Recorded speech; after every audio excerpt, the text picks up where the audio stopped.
morning. Well, it's good afternoon already. Hello, everyone. Hi. Hello. Day one. Yeah. Feels like day one. Yes. Okay. Hi, Scott. I'm just gonna allow Morning, presenters. afternoon. Good morning. Yeah, we're on the cusp, right? Yeah. 1 minute. Yeah, there's not a lot of people in the waiting room either, so hopefully people will be joining in here.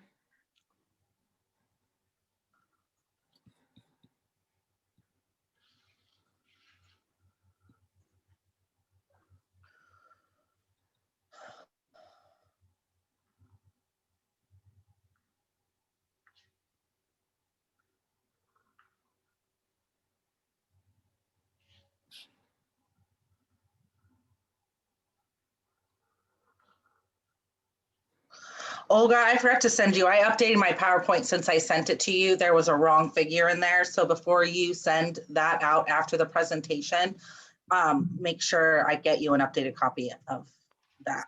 Sounds good. I need to send a link to a couple of people here, so just 1 second. Looks like Paul needs the meeting link.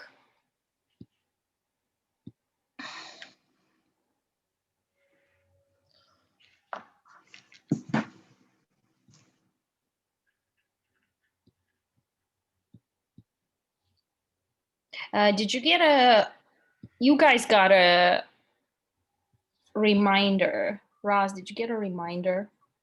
Yes. Today? Just like an hour ago. Yeah. A couple hours ago with the link. Okay.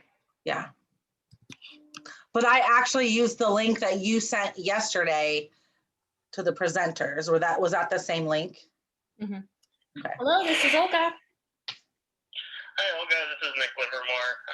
Trying to get into that organic Yeah. thing you sent me. I see you. I don't know if I even have a link for it. I think I do see you. Are you NIC? Is that your name? There? That's me. Yeah, yep. You're just in the waiting room. I'm gonna admit everybody here in a second. Oh, okay. Yep. Because I clicked on one of the links you sent me, but none of the pages will load. Yeah. See if now I'm admitting everybody. See if that works. Alrighty. Is it just the links and? Yes, I will be recording all of these, and I will actually be uploading them to our Iowa Organic Association YouTube channel. So for those that want to, see the various organic farmers, since we have different organic farmers on each panel, then they can kind of, click through the video and hear everybody out if they want to via our YouTube channel. Okay, there's still a few more people joining here.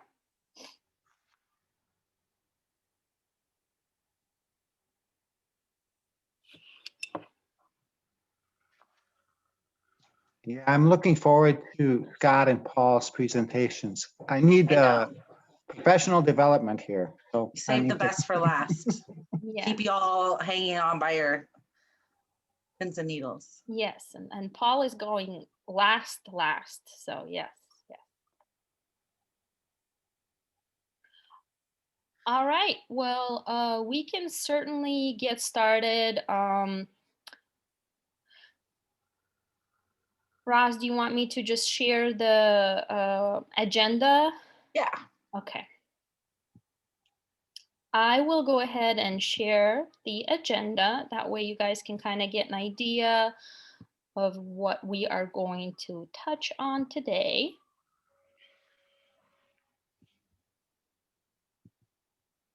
Is everyone able to see my screen now? Yep. Okay, perfect. So welcome everyone to our Growing Organic Expertise in Iowa virtual workshop.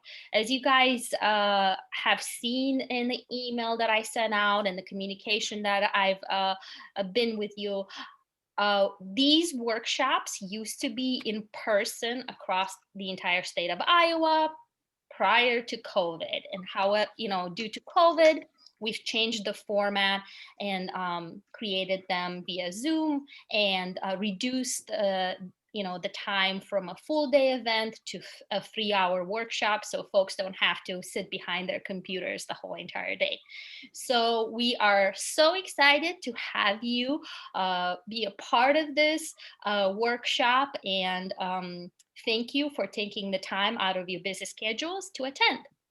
So on the agenda today, we'll have a little bit of introductions coming up here, and then Roz will present on organic history and background.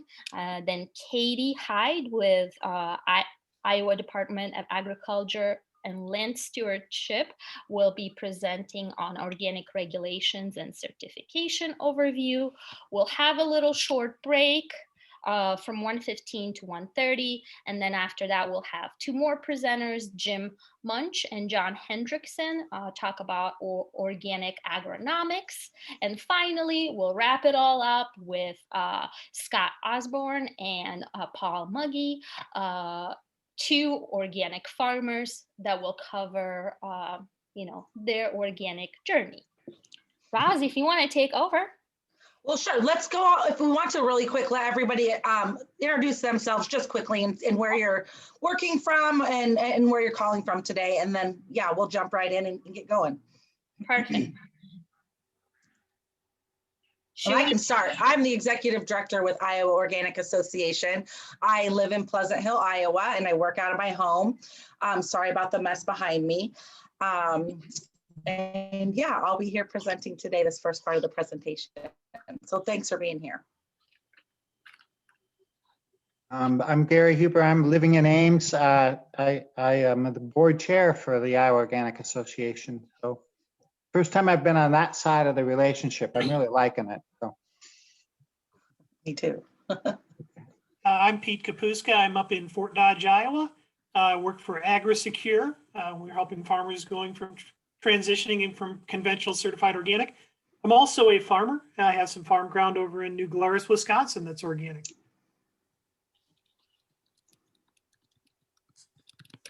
My name's Jeff Shazinski. I'm in the National Center for Appropriate Technology, Agricultural and Natural Resource Economist. I'm kind of lurking in to see what's going on in Iowa, but I work with organic growers out here in Montana, and I work with the Montana Organic Association. And I principally have worked most recently in organic and crop insurance, the issues around that, and generally on the economic viability of organic farming more broadly, and to throw in conservation. I'm a long-time member of our state technical committee and try to get resources to organic farmers through conservation programs. Wonderful, thank you. Welcome. I'll pick on a couple people here. I'll pick on Nicholas Livermore. All right, I think, can you hear me? Yes, we can. All right, I'm Nick Livermore. I'm the district conservationist out of Cherokee up here. A little bit of experience in organic. Used to work for Aaron Lehman down there in Slater. And we got a few producers around here that are interested in getting into it. So trying to do some more learning. Awesome. Welcome, Nick. Nick Livermore. Yeah. And then we have another Nick. That's just a Nick. No last name. Hi, Nick. Hi, my name's Nick Podall. I grew up on an organic farm in southeast North Dakota. I'm currently working as a organic crop consultant for the Rodale Institute. So I'm here today. Out of where? Just curious. In the Midwest. I live in north central Minnesota right now. Okay. But we're offering services across the Midwest now. So absolutely. We worked really closely with Christine and Carl, and obviously Christine has left and now with South Dakota University. But yeah, I look forward to reaching out and talking with you beyond this webinar. So nice to meet you. Nice to meet you. Are you related to Teresa Podall? Teresa is my mom, yeah. It's great to see you. I know or your mother? I figured some people might know my family in here, so, yep. Good. That's great to see the tradition going. Awesome. Well, welcome, Nick. All right, I'll pick on Amy. Amy Glenke. If you want to just share your video and say a couple of words about you, that'd be great.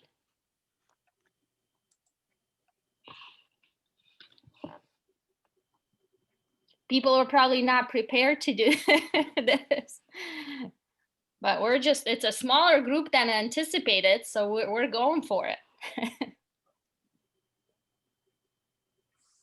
Amy, I don't think we can see you or hear you yet.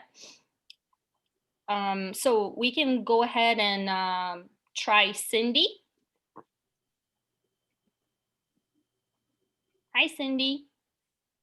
Hi, can you hear me? Yes, we can. Mm-hmm. Okay. Yeah, I'm Cindy. I work with the USDA Farm Service Agency in Kasuth County. We have a lot of organic producers in the area, seem to be getting more. We do some organic cost share and just kind of tuning in just to learn a little bit more. Awesome. Welcome. All right. We'll go ahead and Vinoda. Sure. Hi, everyone. My name is Vinod. I'm actually originally from South Africa, but I've been staying in Iowa for the last 15 years. I'm based in a little town, Fairfield, Iowa. About 2-3 miles down the road is Francis Dickey. I'm actually in the organic industry, and I know 1 or 2 people on the call. I'm actually from an organic. My background, I did organic farming, and as a student, and kind of that organic agriculture and permaculture. But organic agriculture has been very close to my heart, and I work for an organic certification body that we do certifications for a lot of growers primarily. And I just wanted to sit in to hear a little bit about kind of what's happening. I'm in Iowa. We see things, hear things every day, and I think really, what we want to do is make sure we trying to help reach out to farmers as much as we can. But also our company takes a stance where we want to put farmers into the spotlight, because we know how much and how hard everyone works, right? We know, and when you look at the supply chain from where the farmer works and provides the grain and grows everything to where it's sold in the store, there's a big gap. And just on a personal level, I'd like to bridge that gap a little bit, because without farmers, we don't have a good, that's the work they do is their livelihood, number one. And then number two, without them, we have a broken food supply chain. So I want to make sure that at our company, where I represent Where Food Comes From Organic, we want to make sure that, people are heard and rewarded, and kind of, so the world can see them for the great work they're doing. So, but I just wanted to listen in to kind of understand a little bit more, given that I've been in the industry for some time now. Awesome. Welcome. Happy to have you. And the last but not least, Leah. Hi, everyone. So my name is Leah Varik, and I am also working with Rodale as an organic crop consultant. I am based out of Madison, Wisconsin, and will be working with farmers in the Midwest. And previously, I was working for Dr. Erin Silva at the University of Wisconsin-Madison, overseeing her research in different cropping systems, including the most famous organic no-till soybeans into rolled rye, but with many other crops, small grains, corn, soybeans, hemp, you name it. Awesome. Welcome, Leah. All right. Well, thank you, everyone, for sharing a little bit about you. It's always good to just know who's on the call, and we are thankful and grateful you're here. Well, I'll just jump right in. In the interest of time, we'll keep this moving.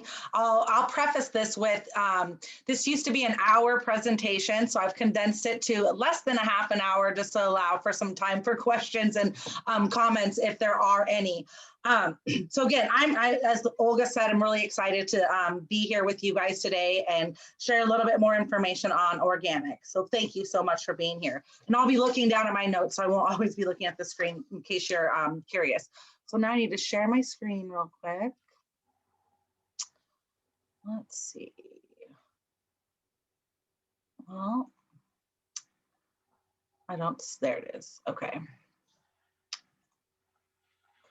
So do you see it?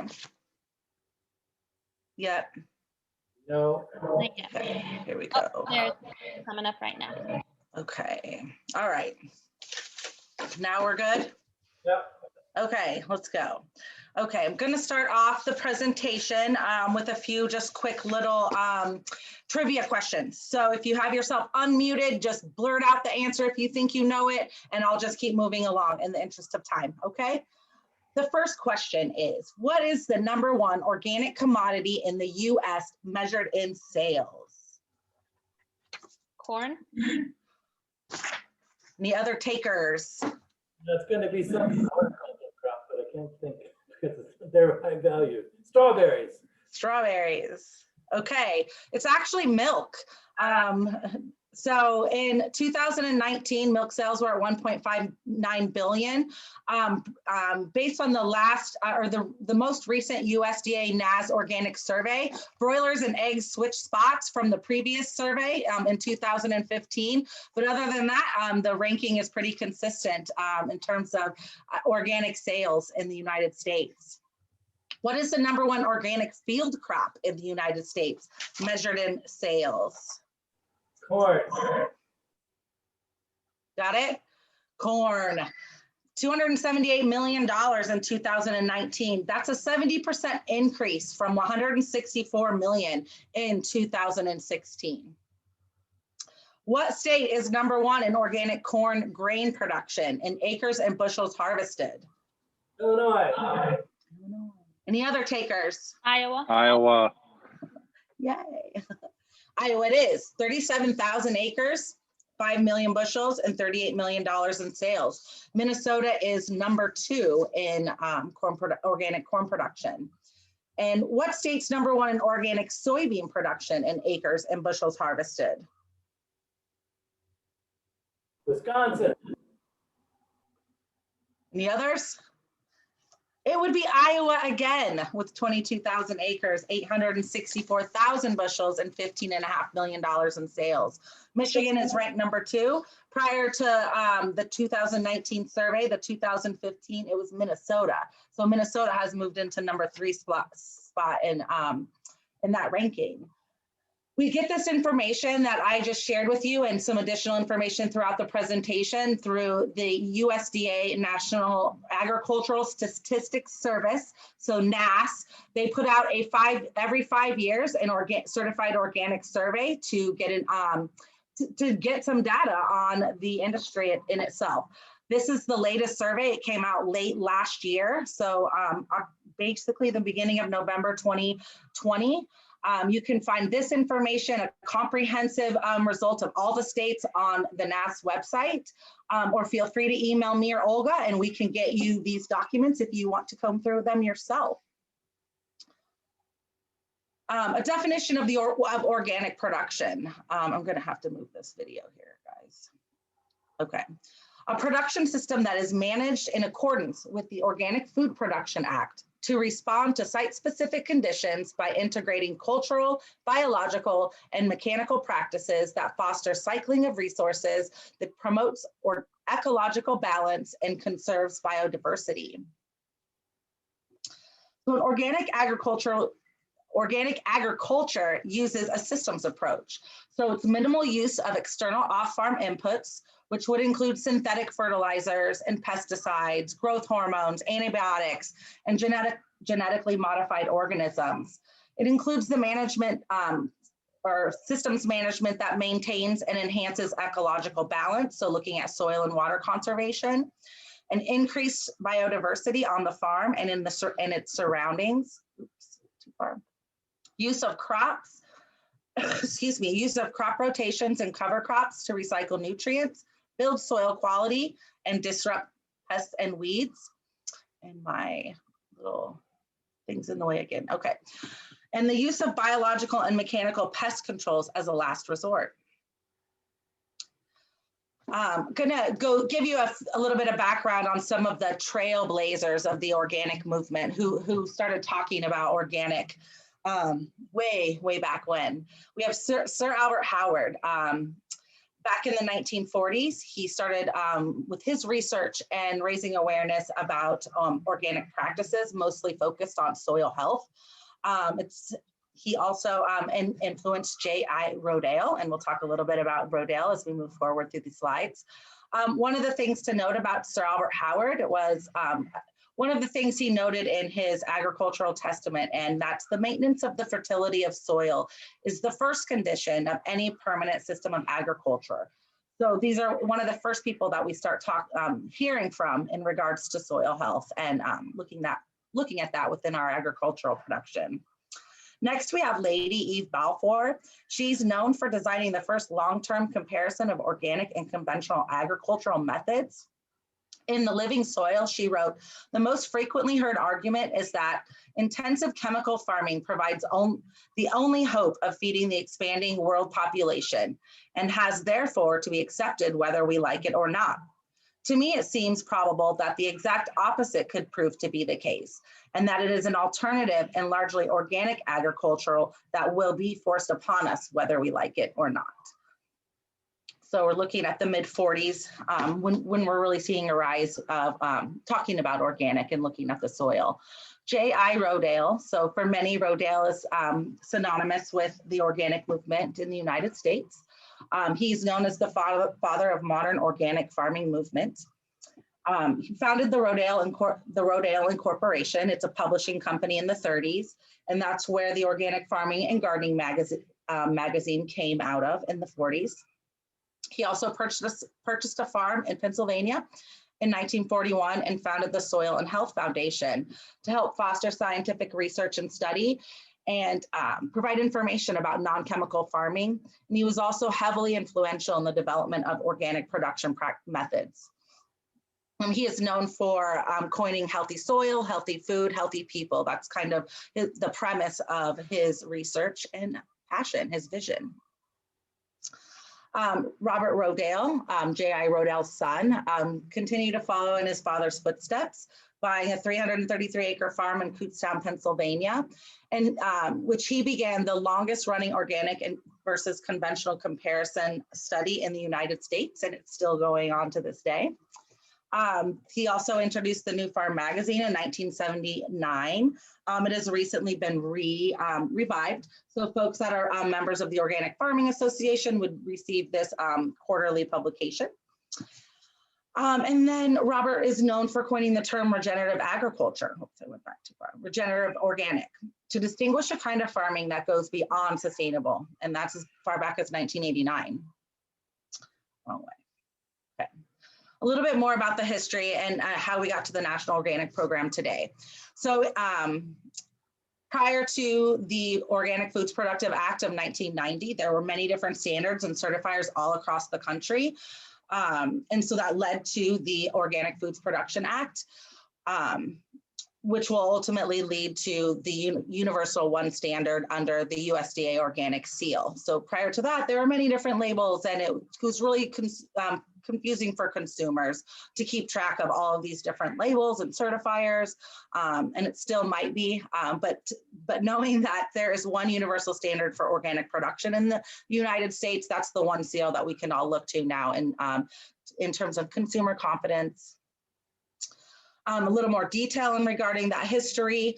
The increase for organic products really started taking place in the 1970s.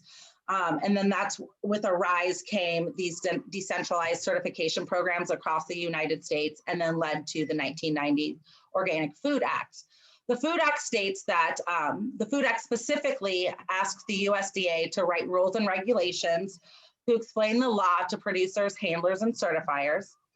But it additionally created the National Organic Standards Board to establish and make recommendations for allowable substances in organic production and handling, and to help the USDA write those standards and guidelines, those regulations. So that passed in 1990. The actual National Organic Program and the rules that we're all using today were implemented in 2002. So it took about 20 years to actually get the program launched. For those of you that are interested in legislative reading, this is kind of a roadmap of how we got to National Organic Program, if you wanted to go out and review the code. But so the Organic Food Production Act is administered by the USDA Agricultural Marketing Service, and which is further defined by this Agricultural Code Part 205. So if you have any interest, that this is some information on where you can do a little bit more digging on what's going on with code. The National Organic Standards Board. These are volunteers that are appointed by the U.S. Secretary of Agriculture for 5-year terms. They make recommendations concerning the implementation of the National Organic Program. They meet publicly twice per year. And prior to these meetings, they take public comment from folks all across the United States about what's working for the program, what isn't working for the program, proposed changes to standards and guidelines. It's a real citizens' involvement in terms of communicating with the National Standards Board on how the program's working. The board is a very diverse group. It has 15 members that range from farming operations, handling operations, retail, environmental protection, consumer interest groups, toxicology, ecology, biochemistry, as well as certifying agents. Another resource the National Organic Program puts out that I find very useful and I use it often is the Organic Integrity Database. It contains up to date and accurate information about operations that may and may not sell as organic, helping to defer fraud. But it also increases supply chain transparency for buyers and sellers, and it helps promote market visibility for organic operations. I encourage all of you to maybe after this training or down the road when you have a little bit of extra time, maybe just pop onto the database and see who's growing organically in your communities. And maybe you know who they are already, but it's kind of just get a kind of an idea on who your neighbors might be. Maybe you know, maybe you don't know who they are. Looking forward to some of the trends and farmer perspectives in regards to organic production. These numbers also come from the 2019 Certified Organic Survey. It's a ranking of organic farms in the United States. California is #1 and has always been #1 in terms of organic production. Second is Wisconsin, and they stay there pretty solidly as well. Third is New York. Fourth is Pennsylvania. Fifth is Ohio. Iowa was ranked 5th in 2016. We moved down to 6th in the latest survey. We moved down in terms of acres, but we actually have more certified operations than Ohio. 7th is Washington, 8th is Vermont, and 9th is Minnesota. Just to give you kind of an idea of who's doing the most here across the US. And another map that looks at the actual number of organic farms in these different states. So it's just another way of looking at the sheer numbers and who's producing across the US. Another just a little bit of interesting facts in regards to production. Iowa acres in organic and conventional production. So in Iowa, we have 14.5 million acres in corn, 9.3 million acres in soybean, and just 12,000 in wheat. Compare that with the organic acres and 38,000, 22,000. So though we are #1 in the US in terms of organic production, less than 1% of Iowa's organic production, and actually organic production across the US is less than 1% of overall organic or agricultural production. Let's see. Here's another map. I recently just put to the counties the number of organic certifications in each county. So this is similar to that map a couple slides back that showed the number of farms across the US in each state. This will look at the actual number of certified operations in each county. Most counties have at least one, but you'll see a couple that don't have any, and we're working really hard to change that. Another map that is kind of telling, 82% of US households have some form of organic products in their homes. So it's definitely a trend that's not slowing, it's definitely increasing, and I think it's here to stay in terms of consumer demand and what folks are looking for when they're shopping. Again, looking at the trends, in 2019, organic sales exceeded $55 billion. That was almost a 6% increase from 2018, which was a $50 billion industry. Organic agriculture is the fastest growing industry within the agricultural market in the United States. So it's just some additional numbers to show that upward growing trend here. Conventional versus organic prices. So obviously when farmers are looking to transition, they want to know that they're going to be profitable. There's a lot of work involved in that transition process. And those 3 years might bring a little bit of uncertainty to those farmers, but knowing what is waiting for them on the other side is hopefully a little bit of an extra motivator. Conventional corn, I checked these numbers today, $4.85 a bushel. Organic corn is at $7.49 a bushel. Soybeans are at $12.92, conventional soybeans.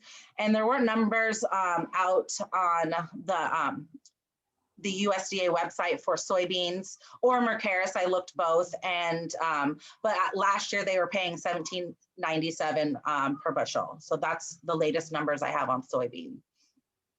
If you go to Iowa Organic Association's website, on all of our web pages, you'll see this at the top, this menu and this orange button that says markets. At any time you can go there and you can get up-to-date pricing on organic prices on different crops. Organic grain production. Oh, I'm skipping ahead to my notes. Sorry, guys. Let's see.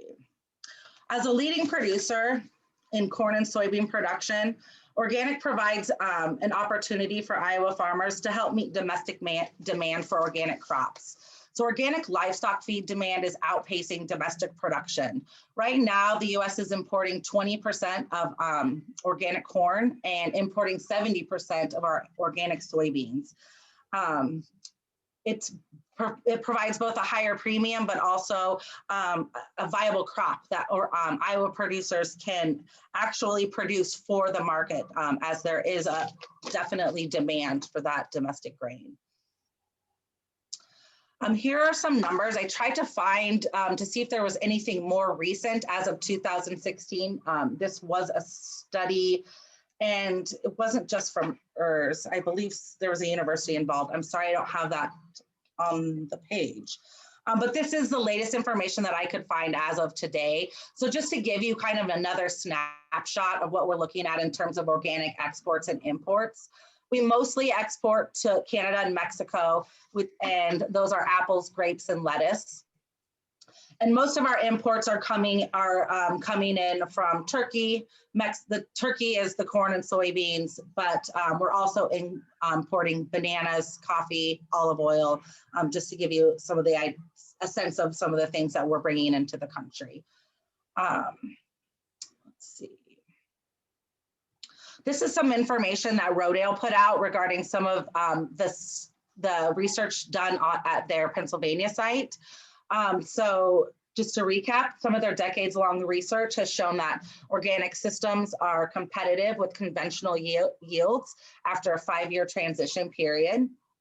They produce yields up to 40% higher in times of drought. They earn 3 to 6 times greater profit, or farmers earn 3 to 6 times greater in profits. Though, as you just saw with the numbers I provided, that could be a little bit lower, especially here in Iowa with the crops that we're talking about right now. No toxical chemicals are leached into the waterways. Organic uses 45% less energy and releases 40% fewer carbon emissions into the atmosphere. I'm going to read the notes on this one just real quick. Sorry, guys. Oh, I should have been flipping along. Okay, this study was established in 1981, and it's one of the longest running comparisons of organic and conventional cropping systems in the US. The farming system trial is located on 12 acres in the Kutztown, Pennsylvania farm, and it's divided into 3 overarching systems: organic manure, organic legume, and conventional.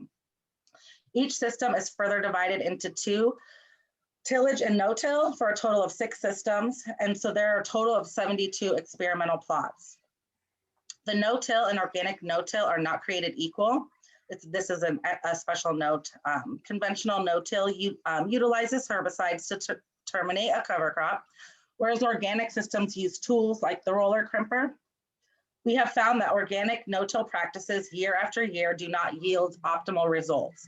So Rodale's organic systems utilize reduced tillage, and the ground is plowed only in alternating years. In 2016, Oregon Tilth conducted a study to get a sense of what are some of the barriers in farmers choosing to transition to organic, and what are some of the reasons they do choose to transition to organic. This slide shows motivation. Almost overwhelmingly is values based, so it fits their family's values, concerns about the environment, and the enhancement of farm sustainability, as well as human health. And the second leading factor would be market and profitability. So access to the expanding growing market, organic market, potential increase in their own farm profits, and then specific marketing opportunities and relationships with contract buyers. So having knowing where your crop is going to be going is definitely an incentive. Farmer perspectives on organic transition. So two of the top 2 in terms of holding people back from that transition would be just having that experience and knowledge base in regards to weed management naturally.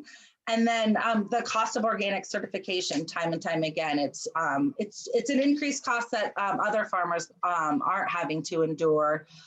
But at the same time, the cost of certification also brings that higher premium on the production. Some of the minor obstacles, we're able to provide resources and tools to kind of address some of those minor obstacles so they might not be as challenging. And that's where organizations like IOA or OGRAIN or mentoring opportunities where you can get to know your farmers in the area or other professionals to really help support you in that process. How farmers best learn. So the study shared that the farmers that responded, they like to get their information through that mentoring, talking with other experienced farmers about their systems and what works best or doesn't work for them.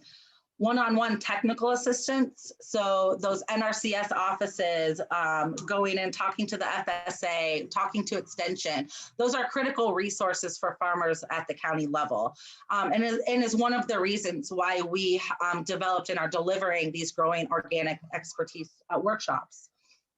And then the third most important is in-person workshops and short courses. As many of us are probably zoomed out over the last year, we do like to get out and do field days, do our workshop and learning opportunities in person as much as possible. But in the meantime, we are doing the best we can with the resources available to us.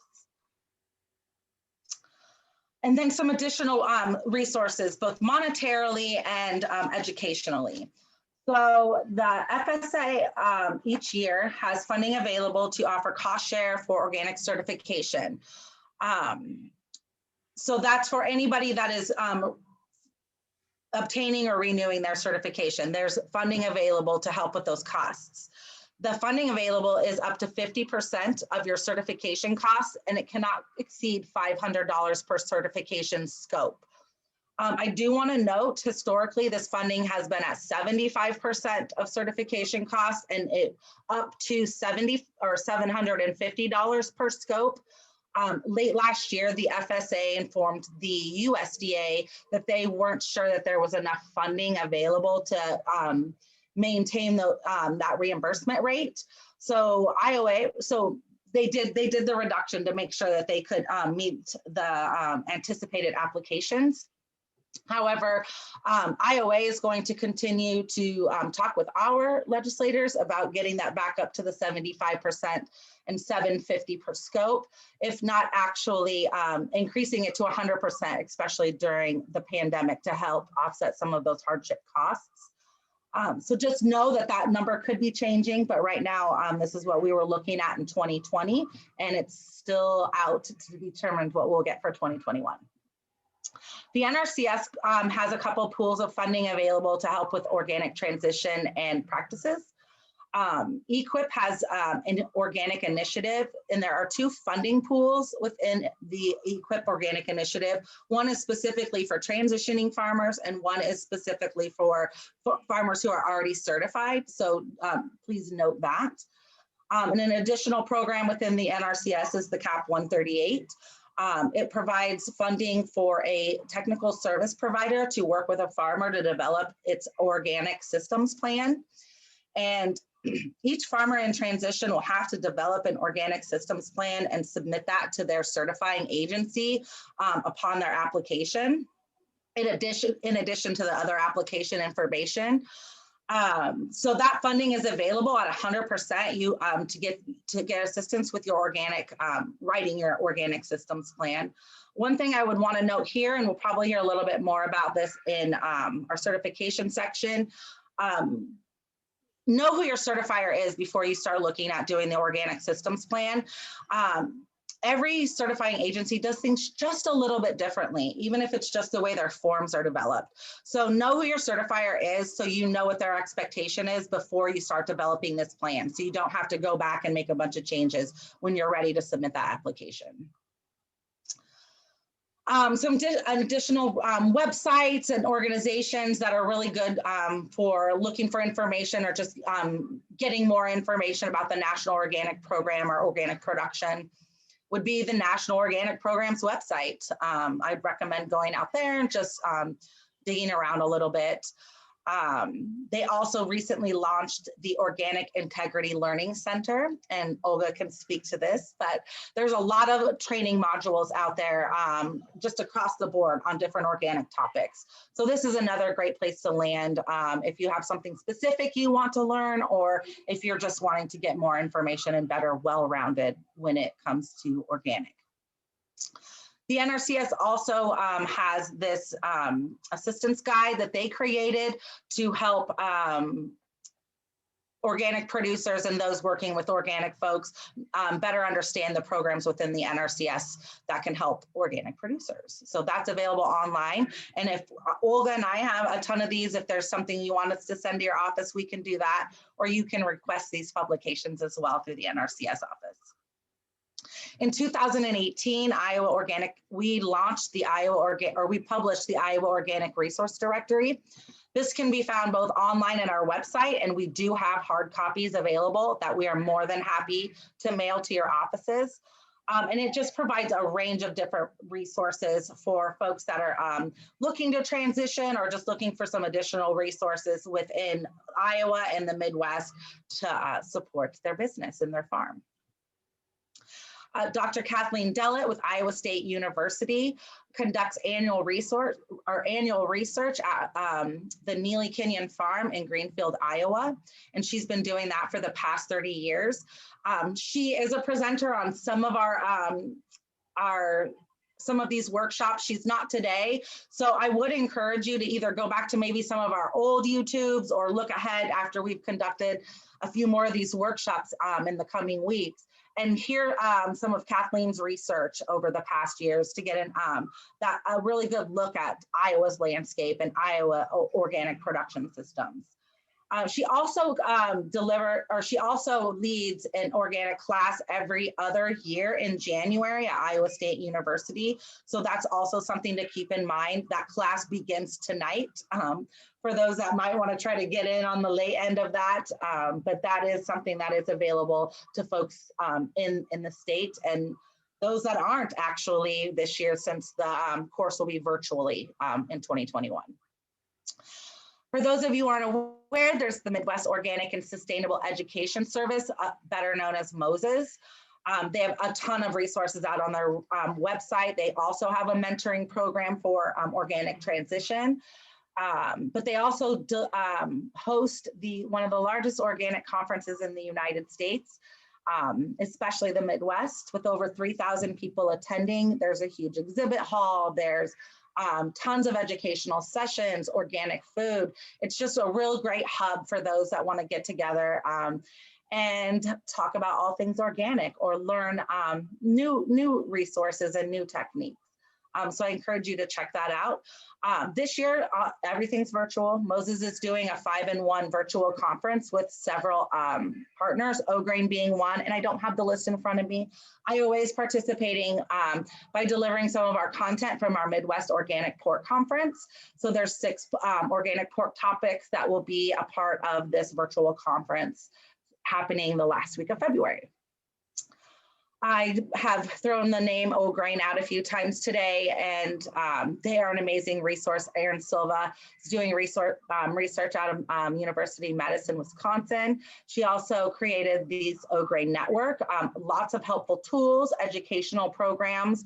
Right now they've been doing Friday webinars on all kinds of different topics, just a great resource. But I'd also like to plug, they have a great listserv. So it's a farmer listserv, and it's just a great place to pose questions and get thoughts and ideas from other farmers in the field, but it's also a great place to share some latest research. So, and then we'll hear from some OGRAIN folks today later when we're talking about the Compass Tool. Rodale Institute, I think they just speak for themselves. There's so much information out on their website. So I encourage you to go out there. They also have a transition to organic course for those that might be interested in digging in and getting some of that information from Rodale that is available. And then OATS, this is a newer program for technical service fields, agricultural field staff. Organic agronomy training service. I participated in this in August of 2019. It was a very intense, in-depth 2-day course that really it was an in-depth course kind of like today's content, but really aimed for those technical service providers and those folks working with people in the field. So it was way more intense. This is kind of like an overview of what to look at in terms of the organic movement and industry. So if you are a technical service provider, you're working, extension, NRCS, FSA, I would definitely recommend looking into OATS. I know this next series will probably be mostly virtual, but as they continue to develop information, I hope that we will get back out on the farms and in person. But it was a great resource. And then some technical, a couple more websites with some technical information and guidance. There's NCAT and the ATRA fact sheets and information. SARE has a lot of great information out on their website. I'd also like to point out SARE provided the funding for us to deliver these growing organic expertise in Iowa workshops. So we're so thankful for this opportunity that SARE provided us to do this work. And then eOrganic is another site where you can go out and get some information and just dig around. And I think that's it. If folks come into your offices and you don't have the answer, if they have questions and you're not quite sure where to point them in which direction, give me or Olga a call, give them our phone number. We're happy to follow up and get them the tools and resources they need, but also share with you what those tools and resources might be so you can answer those questions in the future as well. That was really quick. Did I do good? I went a little over. Were there any questions or comments? Yeah, there were a few questions and Jeff was on top of it. All the questions came in from Jeff. Thank you, Jeff. Okay. All the wonderful questions. So the first one was, how accurate is the NOP database with all the organic farmers listings? How accurate would you say that is? Oh, this is anecdotal, but I would say very accurate. I would say what the NOP is working on right now is strengthening an international system to better understand the products that are changing hands before they get to the United States. I am very confident that the US Organic Integrity Database is very accurate. Yeah, and I would second that too, because I had to go through all of the organic farmers in the state of Iowa, and from what I've come across, it all looked to be accurate and up to date. So I would second that. And then the other question is, how price competitive is domestic organic corn and soybeans with imports? So how price competitive is domestic organic corn and soybeans when compared to import? Well, this is another anecdote, and I encourage my farmer friends or anybody on the call to jump in and share your thoughts on this. This is one of the concerns about the organic grain imports. They are cheaper, and that's why domestic farmers are choosing the organic grains, in addition to there not being enough. But that's the concern, is that these fraudulent organic imports are driving down the prices and not making it worthwhile for U.S. farmers to transition. So when the USDA can strengthen that the organic enforcement with the imports, hopefully we see a lot more leveling of the playing field for the domestic organic grain production. Okay. The next question is the 3 to 6 times profit. Where is the source of the Rodale factoid? Say that, I missed the beginning. Yeah, so there was you had like just like a sheet that talked about Rodale and what that there's 3 to 6 times profit on organic crops versus non-organic, and so Jeff is asking where is the source of that particular information from Rodale? That's when I would have to follow up. I'm pulling that slide from Christine Lang when she did a presentation for us fall of 2019. So I would have to follow up with some of my folks at Rodale to get the specifics on that information, but I'm happy to, Olga or I will follow up with you, Jeff, and get you that information, okay? I have some of that same information in my presentation. I'm pretty sure it comes from their farming systems trial over 30 years. They kept track of all of the energy inputs and things like that, I think. Yeah. The point there is that you don't have to follow up so much, is that, and it is kind of commented on it. Yeah, it's wonderful that you have that data on one case, but one case, anyway, I want to work on profitability in organics, and it's wonderful you've been that profitable, but I would not assert that most organic farms are that more profitable. It's a highly contentious issue right now, believe me. And I agree. I'm glad you make that point, Jeff. And I absolutely agree with what you commented. And then Jeff also said it is surprising that the cost of certification is a major obstacle of transition. Why do you expect this is true? Transition is already hard for farmers to make any money. So throw the additional cost on there just to become certified. It's an extra barrier that in the world of the unknown. They don't know that they're going to get these organic prices once they get through that 3-year window. And then are they going to make money that first year? Is it going to take a couple more years? So there's a lot of uncertainty. And then to throw on this additional cost that no other farmers are really having to undertake. Yeah, it seems to be, and I've heard it enough, like as outside of this study, I've heard it anecdotally too. It's definitely one of those high up barriers. The question is as a percentage of all of the costs involved in being an organic farmer, certification, I mean, what is the estimate of the percentage of the cost of certification? And plus you have a cost share, at least some of it potentially paid for. So it still surprises me that they think that is the most costly thing, because there's a lot of other costs. that probably are even much higher. I'm just curious as to why that logic is changed. I have an organic business myself, and as a startup business, when I decided to be organic certified, for me, that particular fee was an initial upfront cost that, I was debating, do I do it or do I not? So it depends from each certification agency. So I personally certify with Oregon TILF, and their fee is kind of standard, a minimum of $1,000, and then it goes up with more revenue. So the more sales you have, they kind of incrementally increase that, in addition to the inspection cost. The inspector has to come to the facility. So all in all, I would say it ends up being about $1,700 for the year. However, Katie here with Iowa Department of Agriculture, their pricing is different. So it just kind of varies.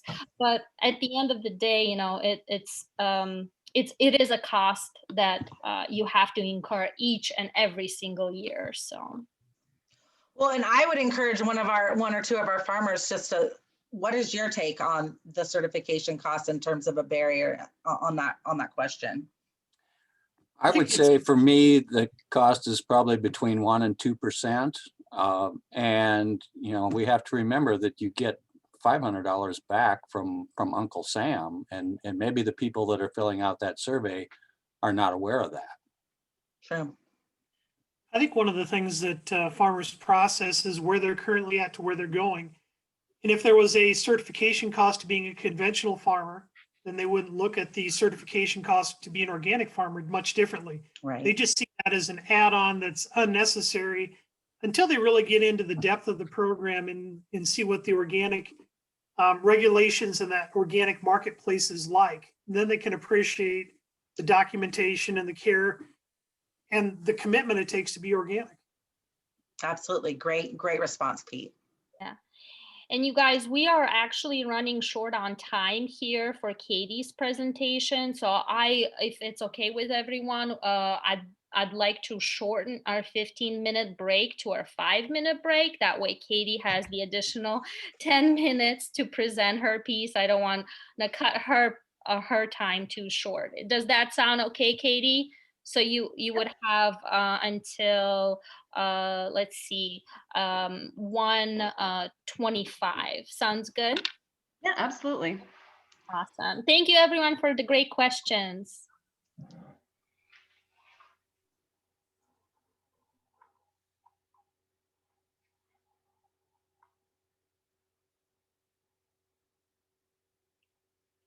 Did you want me to start after the 5 minutes break?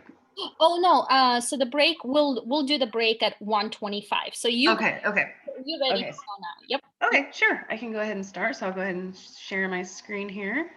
You bet.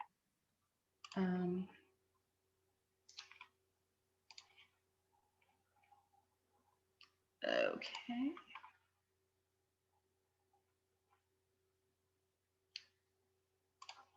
Okay, here we go.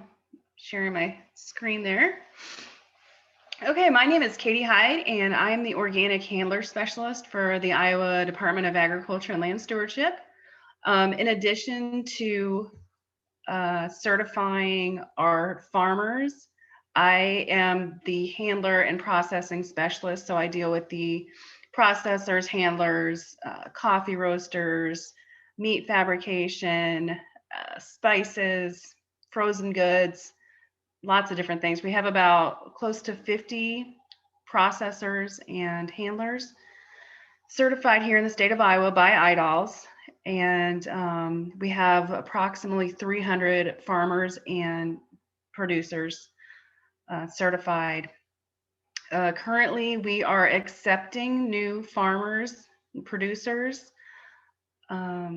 We had a couple years there where we couldn't accept people, but this year and for the last 2 years, we've been able to accept new producers, and we are able to accept new processors and handlers.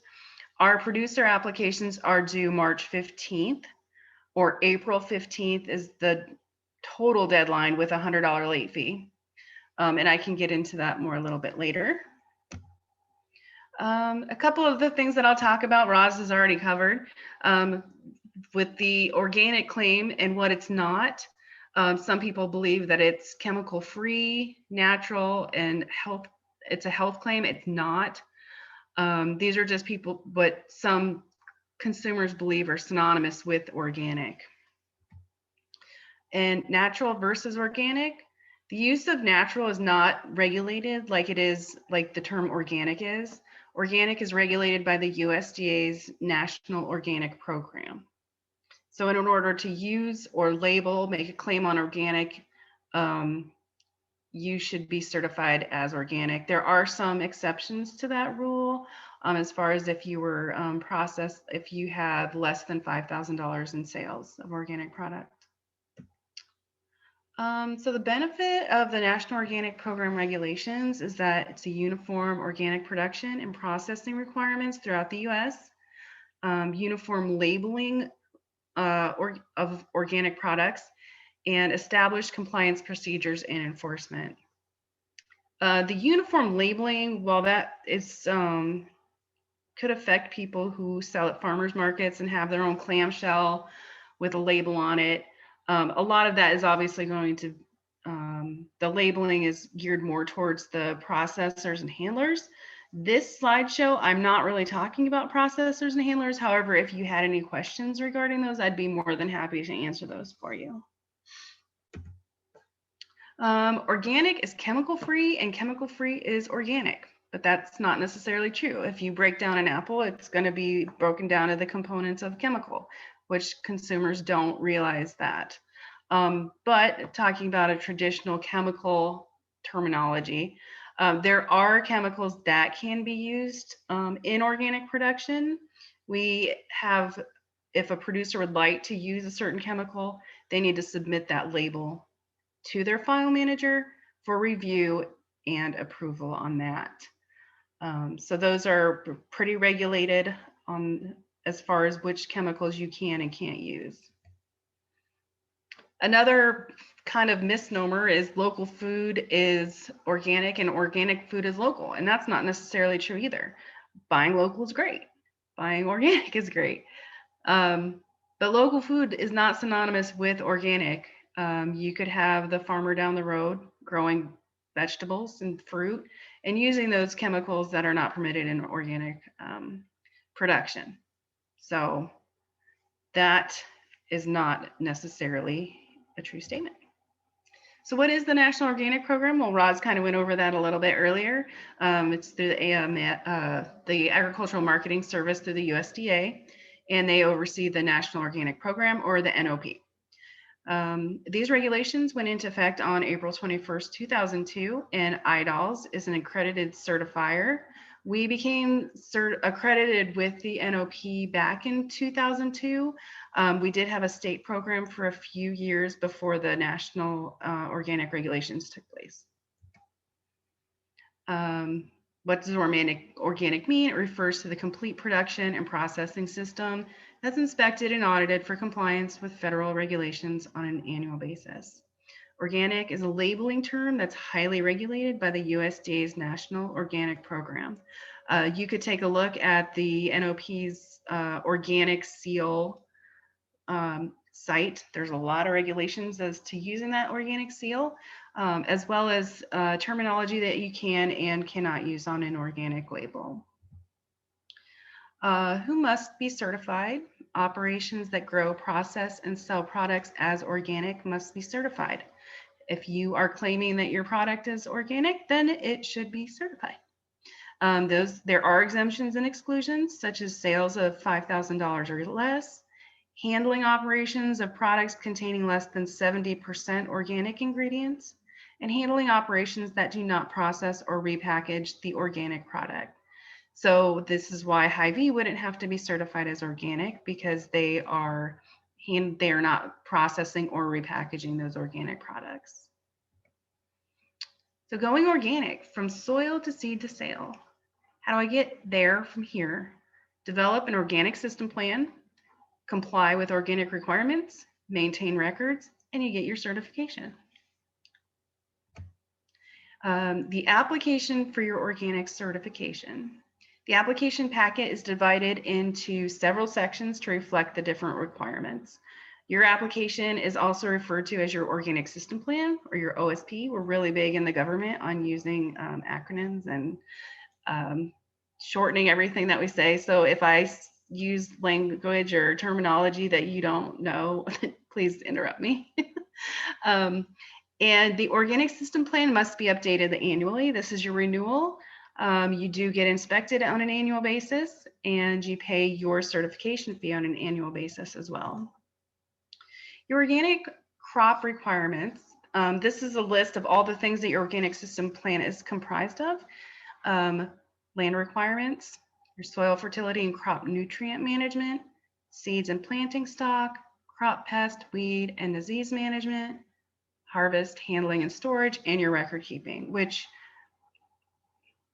most of this is going to be required. I mean, record keeping is a huge deal. That's a huge part of organic, and that's also a huge challenge. I would say more so than the fees is for farmers to keep records.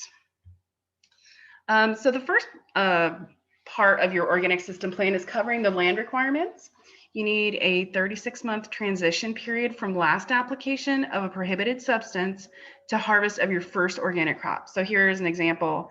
If there was a prohibited substance applied June 1st, 2017, the first and it went through the transition program or process. The first time an organic harvest can be pulled is June 1st, 2020. That would be the anniversary, 3-year anniversary date, and then you are able to harvest from that date. Other land requirements are to have distinct defined boundaries and buffer zones, making sure that the boundaries between organic farms and non-organic areas should be very observable. Your inspector is going to come out there and take a look and see if you have waterways or fences or buffers. Just ensure that you're doing your best to prevent any contamination of your land. And you'd want to indicate that on your field maps that you would submit as well with your organic system plan. Chemical drift. Drift must be reported to your file manager and your certifier. I guess I should say when you certify with IDALS, you do get assigned a file manager. And that's the person that you interact with. You ask your questions, you submit labels to, you ask about inputs with. You would report your any chemical drift, be it aerial applicator, the county sprayed, whatever that might be, you need to report to your file manager. You also should be reporting the drift incident to the IDALS Pesticide Bureau. We would send out an inspector to conduct some residue testing. And then also the IDALS Pesticide Bureau would also do that. Chemicals incurring chemical drift must go through a 3-year transition again. It wouldn't necessarily have to be the entire farm, just the affected field. Land requirements again, you want to register on Drift Watch. This is the program that aerial applicators and other pest control applicators will look at to see if your land is registered on that Drift Watch. There's also, I believe it's Bee Watch, and so it's for bees and any sensitive crops to make sure that those aren't going to be endangered by spraying. You could have roadside signage. No spray signs are available through IDALS. The ones that we have for sale are the ones with the says no spray with the little leaf on it. And you'd also want to write a notice to highway departments, electric companies, neighbors, aerial applicators, whoever may be spraying. You want to notify them of your organic status. Biodiversity, you want to ensure that your production system is responding to conditions by integrating your cultural, biological, mechanical practices that foster cycling of resources, promote ecological balance, and conserve biodiversity. A lot of people have fence lines that they don't mow. They'll have ponds, trees, just to maintain that biodiversity on their land. Benefit of organic agriculture ecosystem services, you reduced pesticide residues in the water and food, reduced nutrient pollution, improved soil till, soil organic matter and productivity, carbon sequestration, and enhanced biodiversity.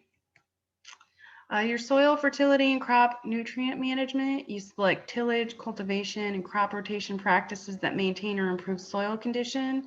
At the time that you complete your organic system plan, you would submit a planned crop rotation that falls in line with the National Organic Program's crop rotation regulations. Maintain plant and animal materials to maintain or improve organic matter without contributing to contamination of plants, soil, and water. You can pull soil samples and see how what your soil is doing and test for micronutrients. If you're going to use synthetic micronutrients in organic production, you would need to have a soil test conducted and show that you are that the soil is deficient in those micronutrients. And again, you'd need to submit the test and the micronutrient product to your file manager for review and approval. Sewage sludge is prohibited. Animal manure may be used with the following restrictions for crops intended for humans consumption. Incorporate at least 120 days prior to harvest if the food portion contacts the soil, or incorporate 90 days prior to harvest if food portion does not contact the soil. Going back to the manure also, if you're going to obtain a manure from an off-site location, you would need to submit an off-farm manure affidavit, which the supplier of the manure would indicate that there have been no products added to that manure. Seeds and planting stock. Let's see how I'm at my time. Okay. Seeds and planting stock. The requirement is using organic seeds, annual seedlings, and organic planting stock. There is an exception that you may use untreated, non-GMO, non-organic seeds and planting stock if organic is not available. You would need to conduct a seed search, which includes contacting seed dealers who ordinarily deal organic seeds. Make a list of at least 3 of those, and if this particular seed that you're looking for is not available, you need to document that, write down the 3 dealers, and then your inspector will take a look at that at the time of your inspection. And in addition to that, the seed dealer will have to supply a non-GMO form that states they're not untreated non-GMO verification form, and they'll list the seed and the variety and sign off on that it is a non-GMO seed. This is the verification of the untreated non-GMO seed and planting stock. This is the form that you give to your seed dealer that they would complete and then sign off on that as true. Non-organic perennial planting stock may be used after 1 year of organic management, as long as the land has already undergone the 3-year transition. Otherwise, if it has not, you still need to take that land up to the 3-year transition mark. Crop rotation, talked about this a little earlier, stating that you need to indicate this, your crop rotation plan in your organic system plan. You need to alternate crops. You can't do corn, beans, corn, beans, corn, beans, corn, beans continuously. That's just not allowed in the National Organic Program's regulations. You must include, but not limited to, sod, cover crops, green manure crops to maintain or improve the soil organic matter, provide for pest management, manage deficient or excess plant nutrients, and provide erosion control. Your crop pest, weed, and disease management, again, crop rotation and crop nutrient management, sanitation measures, and cultural practices that enhance crop health. You can use, again, I think Roz had covered this as well. You can use mechanical or physical methods, including introduction of predators or parasites. Obviously, you would not want to do invasive. You'd want to check around your local area and see what predators or parasites would be applicable to your area. Development of habitat for natural enemies of pests, and use of non-synthetic controls such as lures, traps, and repellents. Other methods would include mowing, livestock grazing, hand weeding, mechanical cultivation, flame, heat, or electrical means, and synthetic herbicides are prohibited. Also, flame is prohibited for the use of terminating gophers, in case anybody wanted to know that. Crop, again, pest, weed, and disease management. When the practices listed in the regulation are insufficient to prevent or control crop pests, weeds, and diseases, a biological or botanical substance or a substance included on the national list of synthetic substances may be allowed for use in organic production.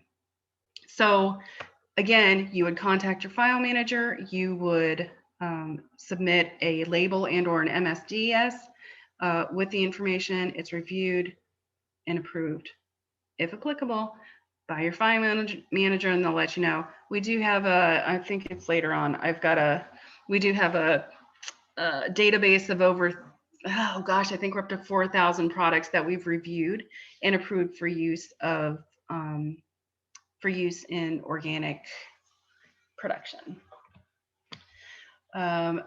Non-synthetic substances are allowed unless they're listed on that prohibited on the national list, and synthetic substances are prohibited unless listed as allowed on the national list. So you'll see that under 205-601 and 205-602, I believe. I didn't cite that on the slide here, but you can see that under the NOP's CFR, Code of Federal Regulations.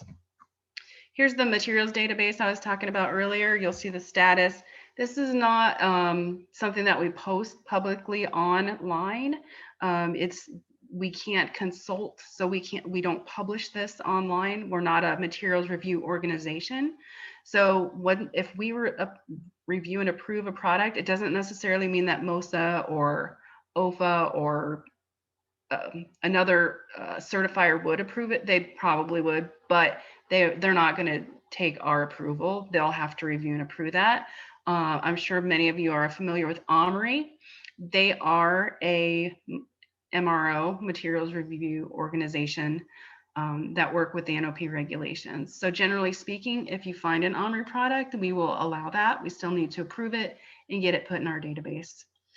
We keep a copy of this, has the OMRI certificate, for example, and then a picture of the label or the MSDS. And then we list active users. Again, nobody sees this except for your file manager, really. But if you call and ask or submit a label about Dipel DF, we could say that's approved in our products database. If it wasn't, your file manager would present this to our materials review team, and we discuss that, review it, and approve it. Approve with restrictions. We could prohibit it. Harvesting the crop, dedicate harvest equipment for organic only, clean and purge harvest equipment, and maintain equipment clean out documentation. You got to maintain documentation on everything.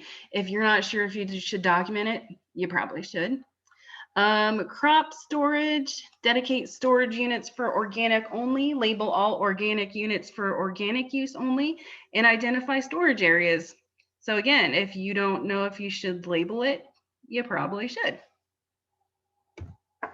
Record keeping for producers. Again, this proves to be more difficult than you would imagine sometimes, but that's what the file managers are for, to be helpful or a thorn in your side, depending on how well you handle your record keeping. Or you're going to want to keep input labels, invoices or receipts from purchase of seeds and plants, the non-GMO untreated verification form, equipment cleaning logs, sales documents, transaction certificates, storage logs, field activity logs, your soil tests, water tests, all these seed tags, anything basically that is on a piece of paper, you should probably keep. And these records must be maintained for at least 5 years. Some field activity logs could be anything from keeping it on a calendar on your wall. You could keep it in a little notebook. You could keep it on your phone. However you're maintaining those field activity logs, make sure you keep a record of everything that you're doing in your fields and which fields you're those activities are taking place. You do get a farm inspection. These are done annually. When the inspector comes to your farm, they will view the field borders, crops, buffers, equipment, storage areas. They'll review your OSP, your organic system plan. They'll audit your records. They'll do a seed audit, a storage audit, and a mass balance audit based on the previous year's crops. If you're returning, obviously they would not be doing that if you're a new producer. And generally speaking, an inspection would take 2 to 3 hours, depending on how large or small your operation is. There is an exit interview conducted at the end of the inspection. This will communicate concerns noticed by the inspector. They complete the inspection interview. The inspector will then write a narrative report, submit that to your file manager, and then the certification staff, aka file manager, reviews the inspection report. The inspector is not there to make calls as to whether you're following the rules and the regulations of the NOP. They're the eyes and ears of your certifier. Your certifier is not necessarily the inspector. Your certifier is your file manager. Your organic certificate, once the report is submitted and your file manager has reviewed that, your file manager will write up the certification decision, certificate's issued, and the producer will receive a copy of the inspection report, the exit interview, and the organic certificate, and then they also get the certification fee invoice. Speaking of fees, currently our application fees are $125. That is, if you're a producer, that would be due on March 15th. Final deadline is April 15th with a $100 late fee. So that application fee would be $225. Going back to Roz's information about the farm service, a late fee is not, cannot be applied towards that, towards the fee. So they would just be able to reimburse for the $125, not the $100 late fee. The inspection fee crop is $350. That's if you don't have any additional scopes. So if you only had row crops or horticulture, if you have livestock or anything, that would add an additional $100 on there. But generally the inspection fee for just crops only would be $350. And the inspection fee is due at the time of inspection. Your certification fee will vary by the crop with a $150 minimum. Tree crops are $16.50 an acre, vegetables $27.50 an acre, corn and soybeans are $6 an acre. There's breakdowns as far as hay, fallow, rye, buckwheat, hemp, aronia berries, blueberries, and you would get the fee schedule in your application. We send that every year. Sampling, this is Jamie Meyer, or any of you know Jamie. He's our staff inspector. He'll be speaking at one of the later regional workshops. So what Jamie does is he will go out and conduct sampling. The NOP requires that we go out and test a sample and test a minimum of 5% of the operations that IDALS certifies. The client is not charged a fee for sampling and testing, and the testing is performed by an accredited laboratory. Jamie is also our inspector that goes out and does unannounced inspections. Again, it is required by the NOP that unannounced inspections are completed on 5% of the operations that we certify.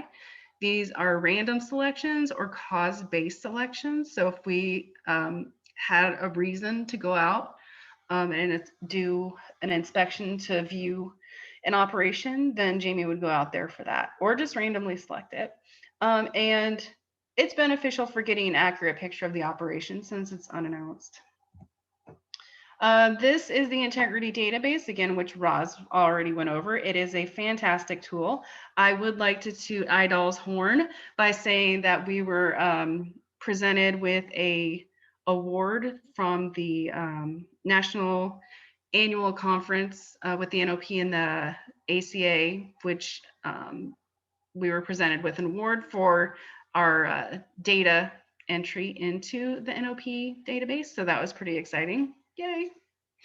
we have a really great person works there, and he's dedicated.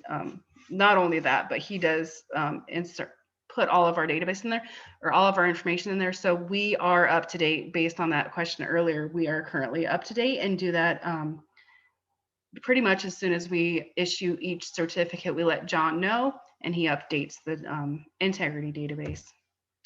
Okay, so that's pretty much all that I have. Again, my name is Katie. I'm with IDALS. You have my phone number here, my email. How am I on time? Yeah, I went over by 2. It's okay. You're doing great. So there's a couple of questions. I will ask the questions. You can provide the answers. And then after that, you guys will take a short break, I promise. So the first question, there is, so it's Jeff. Jeff, thank you for all the wonderful questions. But he said during one of your slides, he said, but relatively toxic chemical pesticide 3. So I think what he was mentioning is that when compared to conventional products, the organic ones are usually pesticide 3, correct? In generally speaking, not less pesticides than conventional ones. Right. Generally speaking, the operations, what needs to happen first and foremost before you're permitted to apply any pest control products is you need to try to control them with any other means besides using a chemical. However, there are some that are approved that meet the NOP regulations. An example would be diatomaceous earth. Gotcha. Be a pest. So the next question is, if you use Drift Watch and you still have damage, can you get paid for loss incurred by the entity that caused the drift? That's a civil matter. Okay. What is an acceptable method of rodent control? Live traps, cats, dogs, shotguns. You'd be surprised at all the wonderful different options people have for rodent control. As far as, I mean, that's pretty much the that's pretty much what we have are the live traps, animals, like cats and dogs, and are the things that people have documented for their farms. And then again, I do certify processors and handlers, and those generally hire pest control companies to take care of any issues, but they still have to submit all their input or all their pest control products by me. And that would include even like tin cats and bait stations. All right, that is all for questions. Thank you again, Katie, for this wonderful presentation. We really appreciate it. Sorry, we were running a little bit short on time. So you guys, what we'll do is we'll go ahead and take a 5-minute break. I know it's not as long of a break as we were hoping. Just return back at 1:35 and we'll go ahead and get started with Jeff and Jim. John and Jim, I'm sorry, John and Jim. So they'll go ahead and start at 1:35. So let's go ahead and take a quick break and then come back.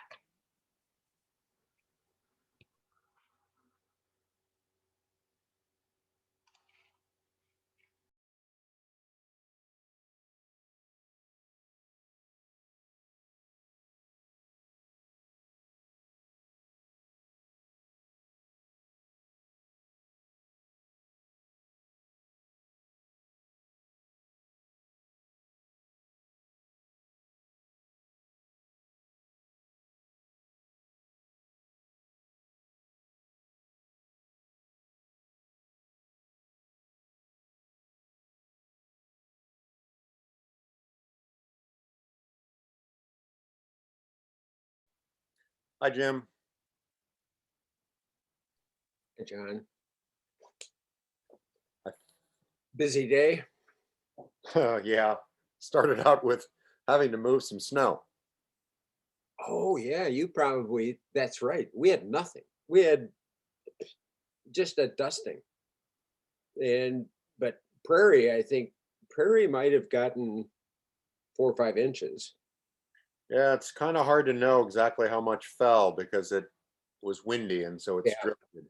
Windy and dry snow, right? Yep. I mean, one of the drifts that I went through was easily 15 inches tall. Oh, wow. But they were, right next to it, there's nothing. Right. Well, I'll tell you, I went out with my usual garb on this morning early and came back in and suited up a little more heavy because of the wind. We Yeah. had 25, 30 mile an hour wind, and we're on the ridge. And so if that wind gets over your way, that drifting is going to happen all over again. Oh yeah. Yep. My day is not done in terms of the snow. Actually, this is beautiful weather for cattle because everything stays dry. There's no mud. And even where they're on a bedding pack, I go through much less bedding when it's like this than when it's warmer. I wonder if I should go ahead and share my screen. You could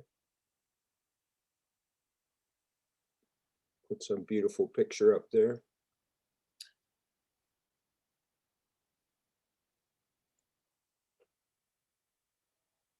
Yeah, perfect.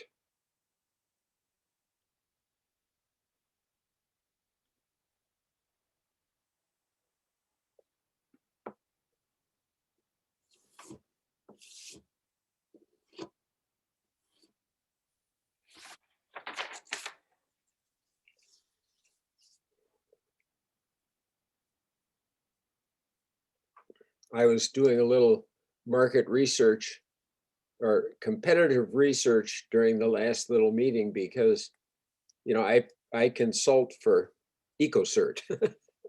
And it's interesting to know other people's fee schedules and all that. Well, you can get it on the internet, but it's kind of fun.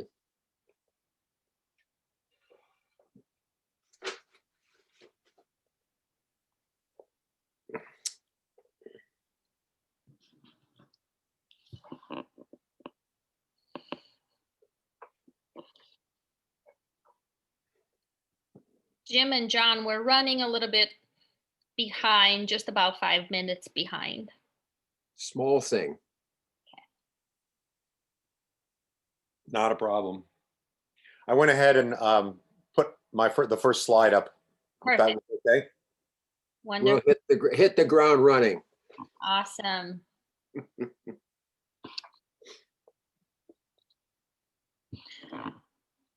All right. Well, you guys, you certainly can go ahead and get started. John and Jim will talk about the OGRAIN Compass Tool. So you guys can go ahead and dig in. Okay. I'll start off with the fluffy stuff and John can show the meat and potatoes. I do farm consulting, small business consulting, and over the course of the last 10 or 15 years have done a couple dozen long-term financial analysis of transition farms, of farms that aspire to become organic or add to their organic production. And two things have come out of that. One is sort of understanding where the pinch points are from an economic standpoint.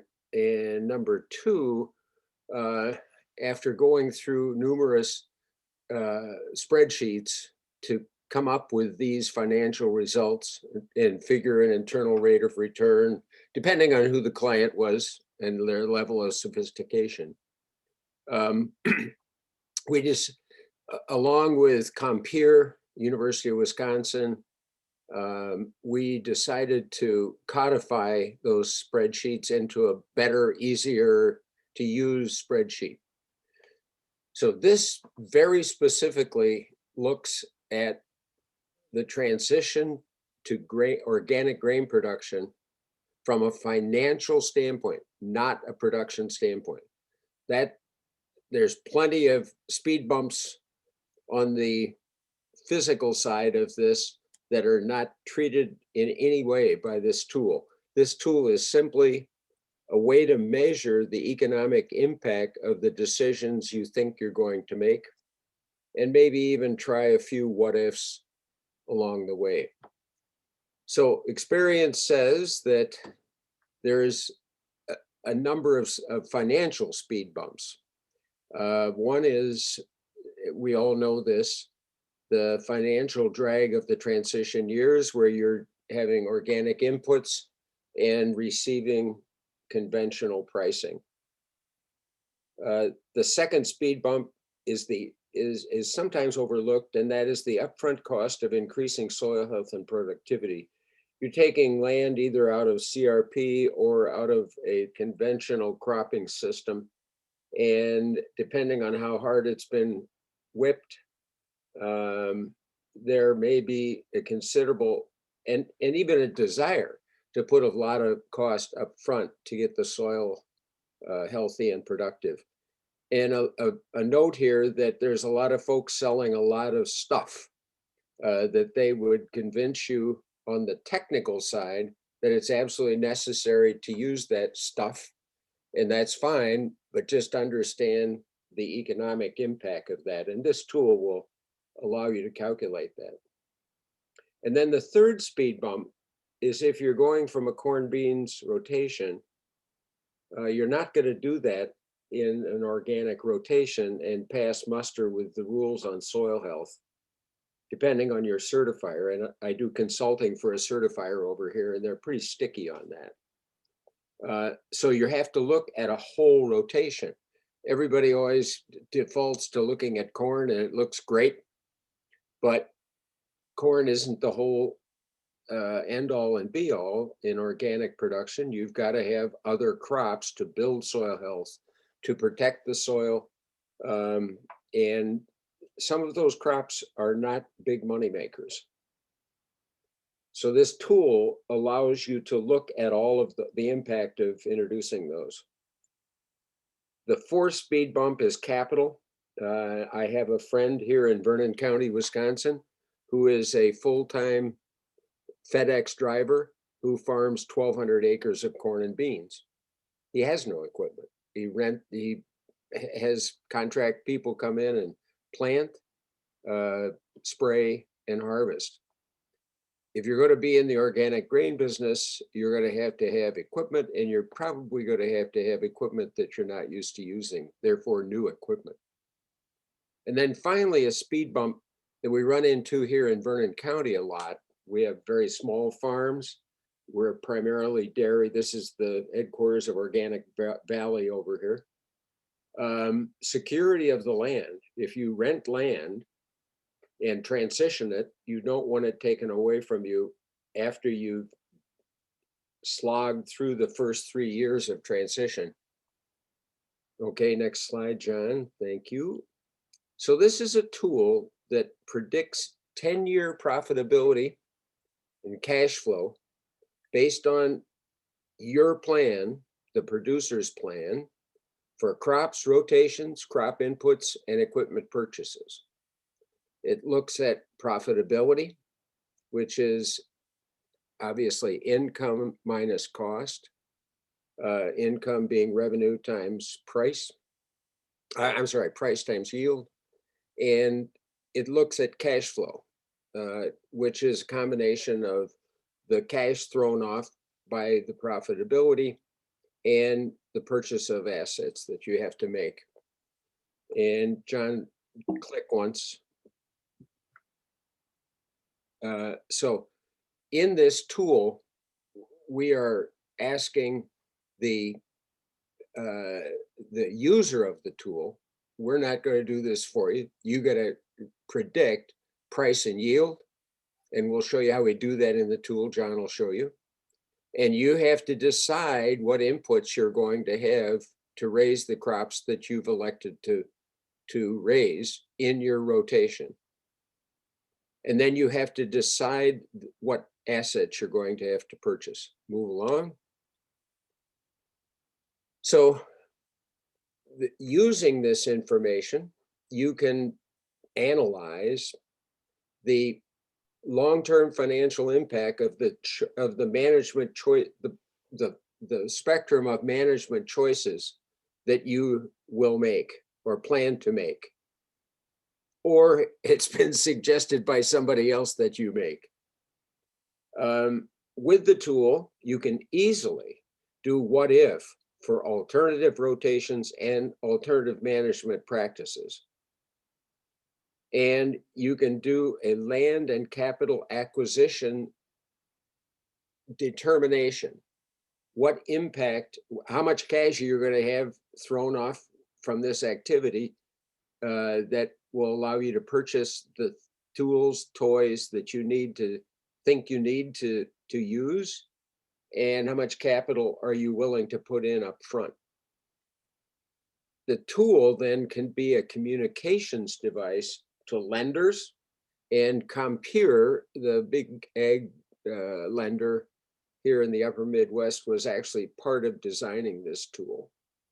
So you can communicate to lenders, to partners, and one of your partners may be your spouse, who you got to convince that this is a good idea, and to landlords. And the reason that becomes important is that if you're renting land, you want to have a full-throated conversation about what you're doing on their land and what the economic impact looks like for you, and how they can participate then in that. And I will tell you that Iowa State University, in their ag decision maker, Craig Chase et al., have some great ideas about leases that anyone should look at. Okay, John, last slide.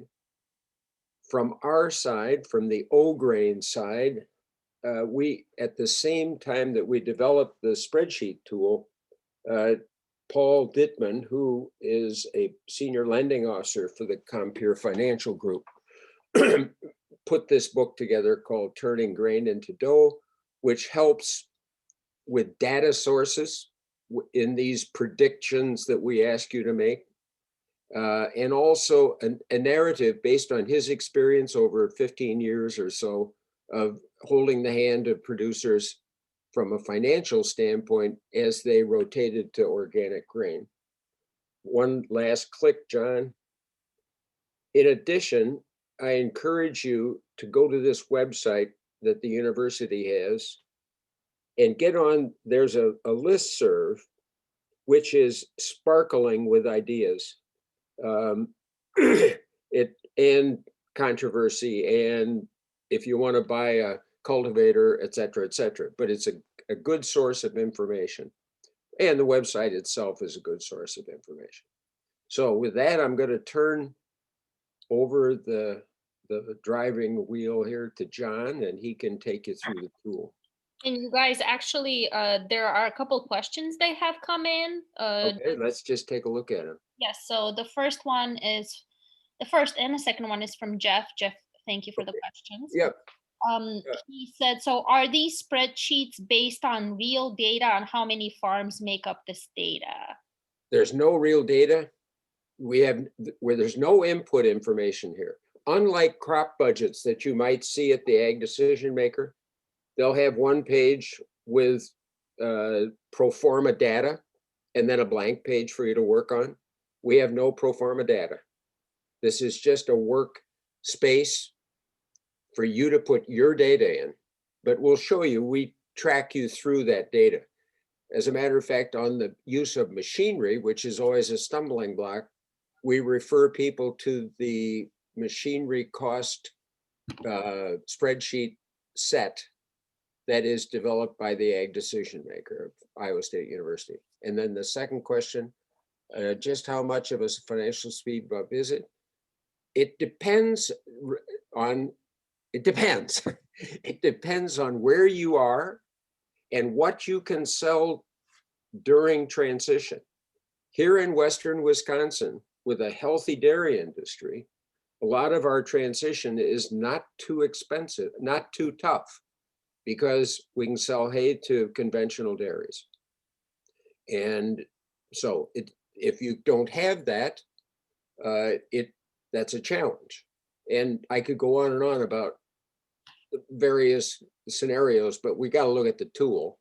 What estimate of percentage loss in revenue could be expected?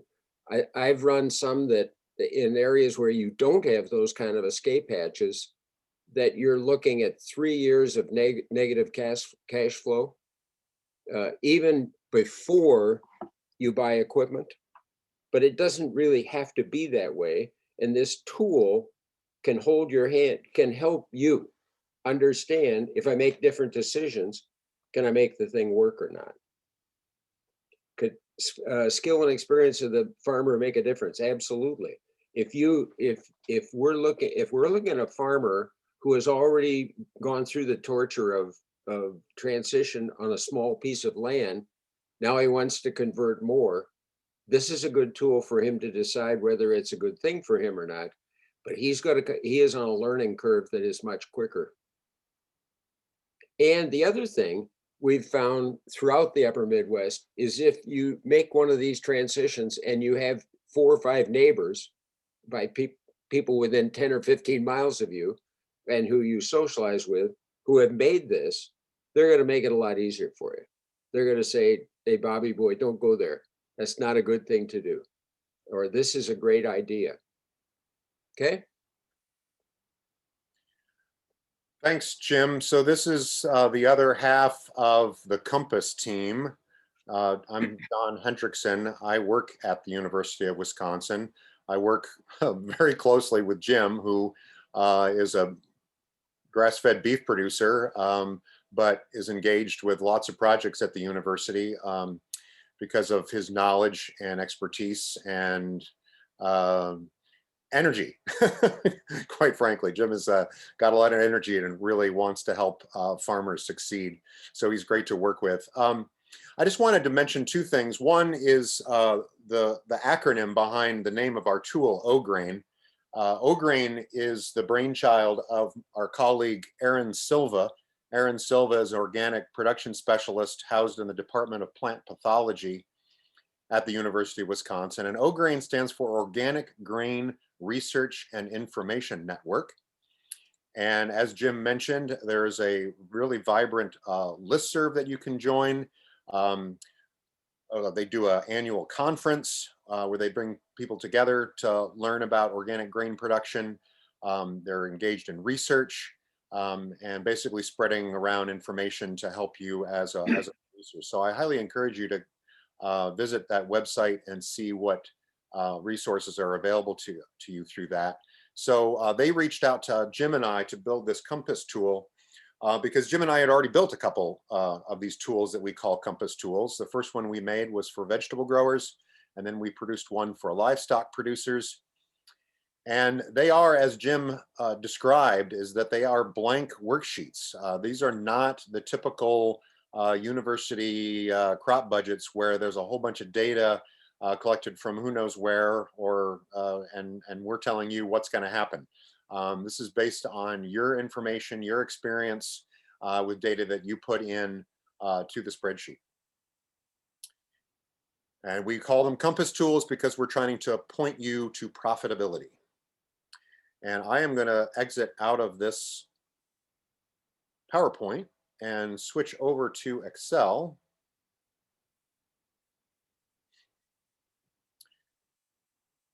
So this is our, this is the OGRAIN Compass. This is the user manual. The user manual is the first tab of the spreadsheet, and it is formatted so that you can print it out, and it will print on an 8.5 by 11 sheet. It walks you through the structure of the sheet. And I'm gonna, unfortunately, we don't have much time here today. I'm gonna have to sprint through the various tabs to walk you through this. The first tab is the crop planning tab, where you list the crops that you're going to grow and how many acres you will have of each of those crops over the 10-year period. OGRAIN offers a 10-year planning horizon. You actually start here by putting in a year for the first year of that you're gonna grow organic grains, or maybe you're doing this midstream and already have some organic production. You list the crops here on the left, and how many acres in transitional land, or how many on certified organic land for each year of the 10-year period. There's a column here to indicate whether you're going to be harvesting straw and stalks. So perhaps we've listed corn and soybeans. Whoops, I can't type while I'm talking. So maybe we're gonna grow a few crops here, and we are gonna harvest those stalks, and we are gonna harvest this straw from the wheat field. We would put in acres for those across here. We have a running total down here at the bottom. We have a few crops that are built in because they're handled a little bit differently later in the sheet. Hay, both the production year, or hay, the establishment year. And then if you're going to establish hay with a nurse crop, there's a row for that. The next page is where we ask you to put in those assumptions that Jim talked about on that slide. And you see the crops that we selected to grow are carrying forward. And here you are putting in some figures of assumptions on yield. What would be a yield during a transition year? And then what would be a low base and high yield when it's certified organic ground? And you would do that for all of those crops in terms of yield. You also would put in assumptions on price, again, for transitional, low, base, and high. And then if you indicated that you were going to be harvesting stalks or straw, these now are buttons for you to then tell us what are your assumptions on yield of your stalks that you're going to gather and perhaps sell, and the straw, and also the price for those things. The next page are the crop expenses. And the crops that you put in on the first page are now part of a drop-down menu. We only put in 3, but there would be many more, and the ones that are built in are here at the bottom. A little clunky, but there's only so much you can do with an Excel spreadsheet. So you could select the crop that you want to put your budget in for. Here we've got soybeans, and you put down your expenses. And similarly to the previous page where we asked about low, base, and high and transition years, we want you to put in different figures because later on in the final financial analysis, we're going to allow you to play around with the numbers. So what happens if all of my years are high yield and high price? You know, you're obviously going to get a much better financial outcome than if you toss in some years with a low yield and high costs, or low yield and high price, or high yield and low price.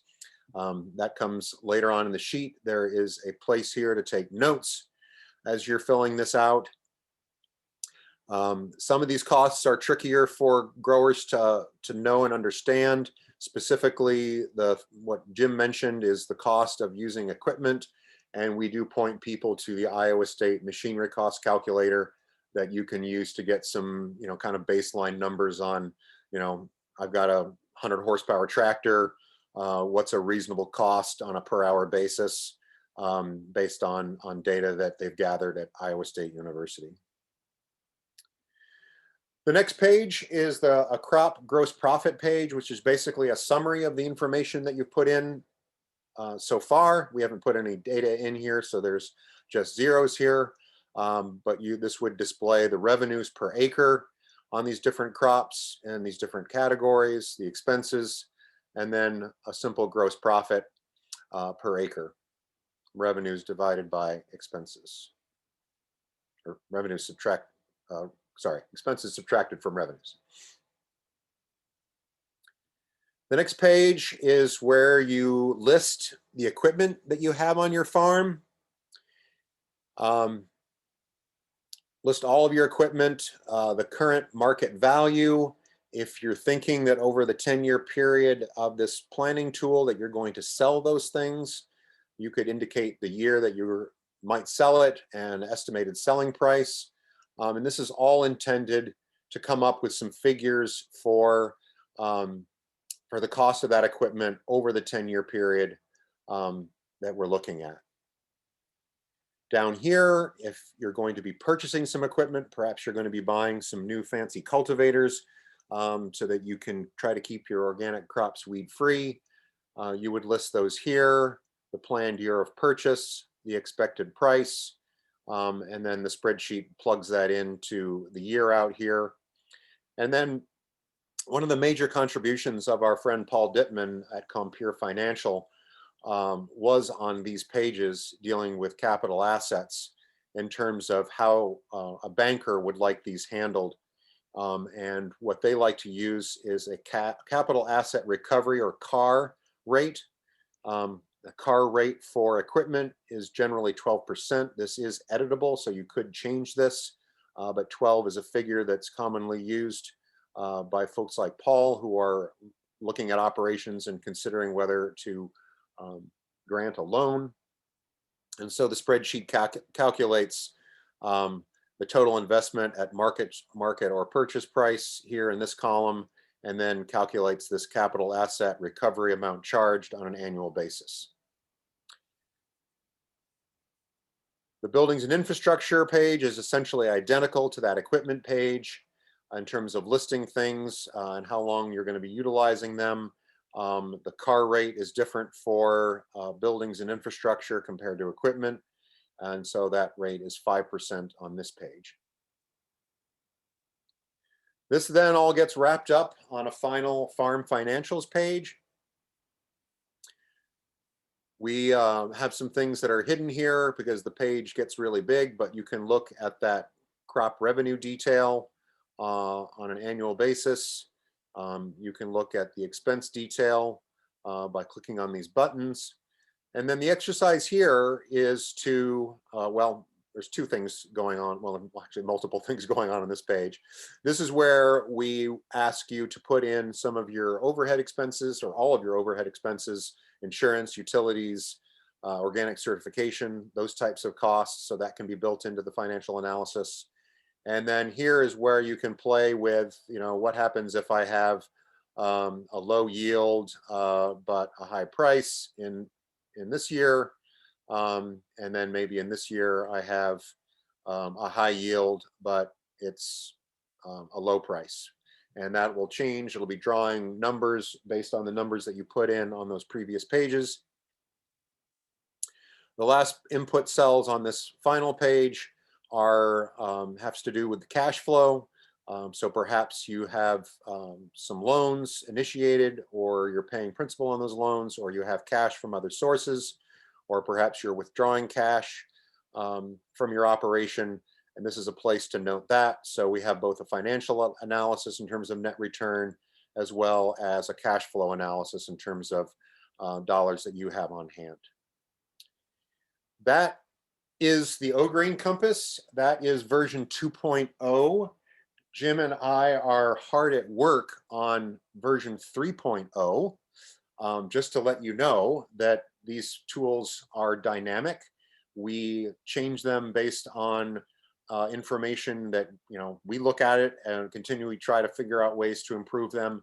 And more importantly, we rely on input from producers who are using this tool to tell us, hey, this doesn't make sense, or this cell's not letting me input data, or hey, I wish the tool could do this for me. And the changes that we have in what we're instituting in version 3.0, which will be available later this year. I can't unfortunately be any more specific than that because I don't know how long it's going to take us to produce the new version. But we heard loud and clear that producers on the very beginning of this would prefer a different way to enter in their information.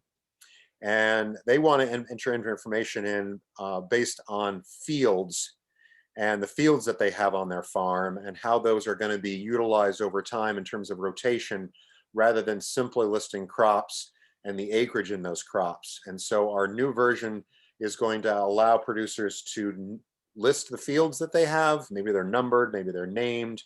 And and they have a certain amount of acreage. Each field has a certain acreage. And so it'll be an acreage-based planning tool where you list your acre, or you list your fields, you list the crops that you're going to grow, and then there's an exercise, a big table where by field you indicate what crops you're going to be growing in each of those parcels. It is also going to allow producers to look at both conventional and organic production.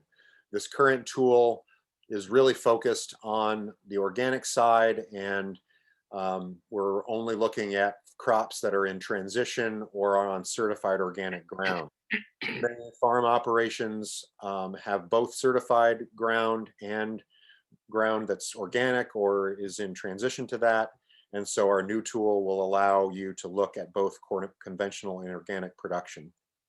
And finally, given that we're gathering these kind of more detailed information on both conventional and organic, we also want to institute some more easier and better options to model reality on the final page in terms of, whoops, sorry about that.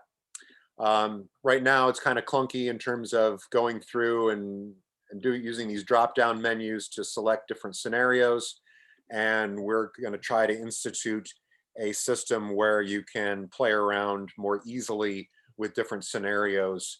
Maybe a random scenario where the computer chooses those things for you, or different types of scenarios based on, how many years do I think I'm going to be, above average yield, how many years are going to be below average, things like that. So that's what's in store.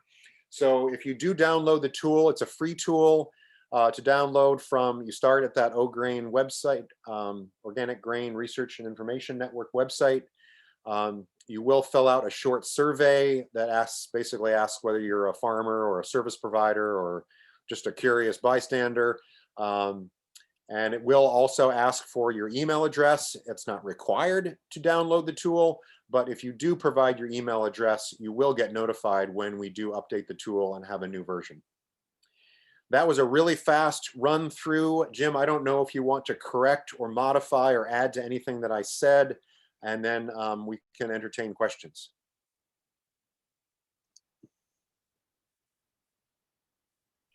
Yeah, actually, I'll make a comment because Gary Huber had a comment. It's the challenge. There is, in conventional agriculture, there is an assumption of regular outcomes, of fairly reasonable regularity of outcome. That I live in dairy country, so these people, the guys that are raising organic grain, maybe not as sophisticated, as good as people who focus only on grain. But over here, and I've done a couple things with some Iowa producers, you get a surprise, a bad surprise or a good surprise in these systems. And it's important looking at 10 years, forecasting 10 years of trying to get to reality, that you're going to have some bad years. And that's the reason these are very clunky sort of copies of a Monte Carlo type variability looking forward. But we hope to make them much, much better, because this is the reality of organic production. You're going to have some years where you can't get in and hoe, and things are going to get run over by weeds, and you're going to have a loss. And if you don't say, okay, in the next 10 years, I'm going to anticipate 2 losses. If you don't have that, you're not looking at reality. And of course, we don't have a crystal ball, and you don't have a crystal ball. But this at least is a format for you to take into account all the things you're going to spend money on and put in some modicum of variability, which you're going to have to face. Yeah, well, you guys, this is my first time witnessing the tool in action and seeing all of the specifics in relation to it, and I think it's fascinating. it's just incredible the amount of information that you as a operator, as a farmer, can capture and add into the spreadsheet to help you you know, think through and hopefully help you with the future. So yeah, thank you for your presentation. This was very enlightening and very helpful. Thank you very much. You're welcome. You're welcome. Awesome. Well, you guys, we're going to go ahead and move on with Scott Osborne, and he is an organic farmer here in Iowa. He's actually on our Iowa Organic Association Board of Directors. So, Scott, if you are ready to present, you can go right ahead. Okay, sounds good. Get her loaded up here. Can everyone hear me okay? I can see you, Olga. Can you give me a nod? Okay, good, great. Let me get this up here and we'll get started.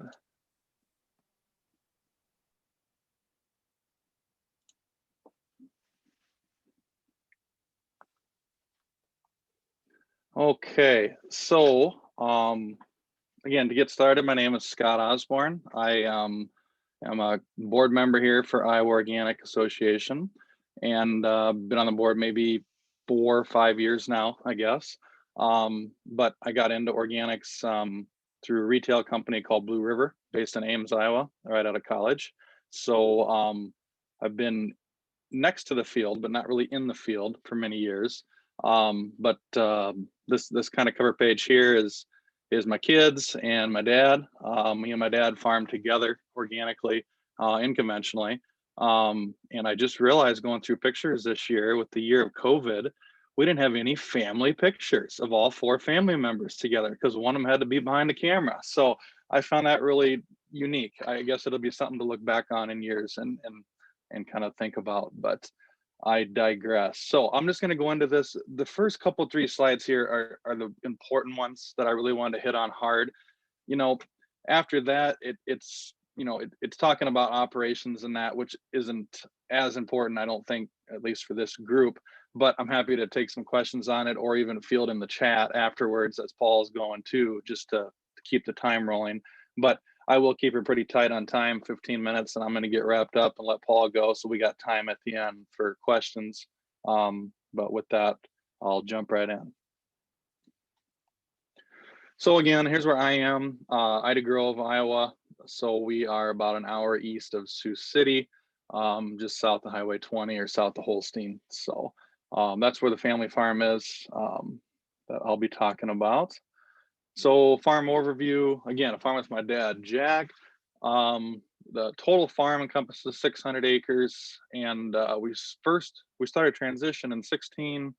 We first had certified organic ground in 2018. Currently have about 140 acres transition. We have a plan to transition up to 300 acres of that ground, of the current ground that we have. With some of the other ground being pretty rolling, pretty hilly, and probably just not a good fit for organic, at least, currently, at least for the way that I do it anyway, not a good fit. So that's our plan and our hope, I guess, right now.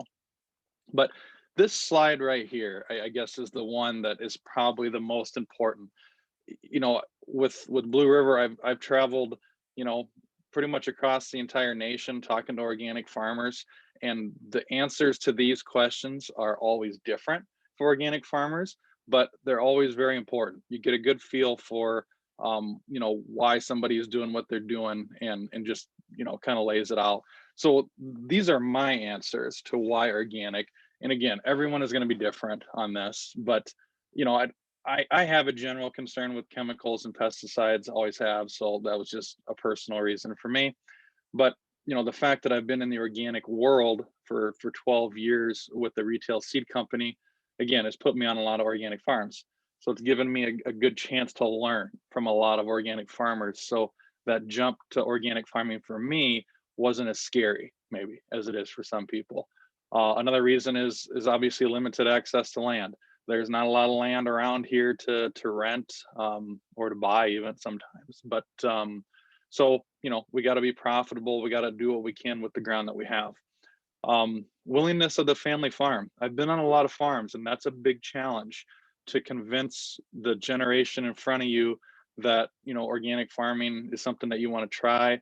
You know, most of the assets are under my dad's name, the ground, the land, the equipment. So he had to have some willingness to try this with me. So I was fortunate for that, for sure.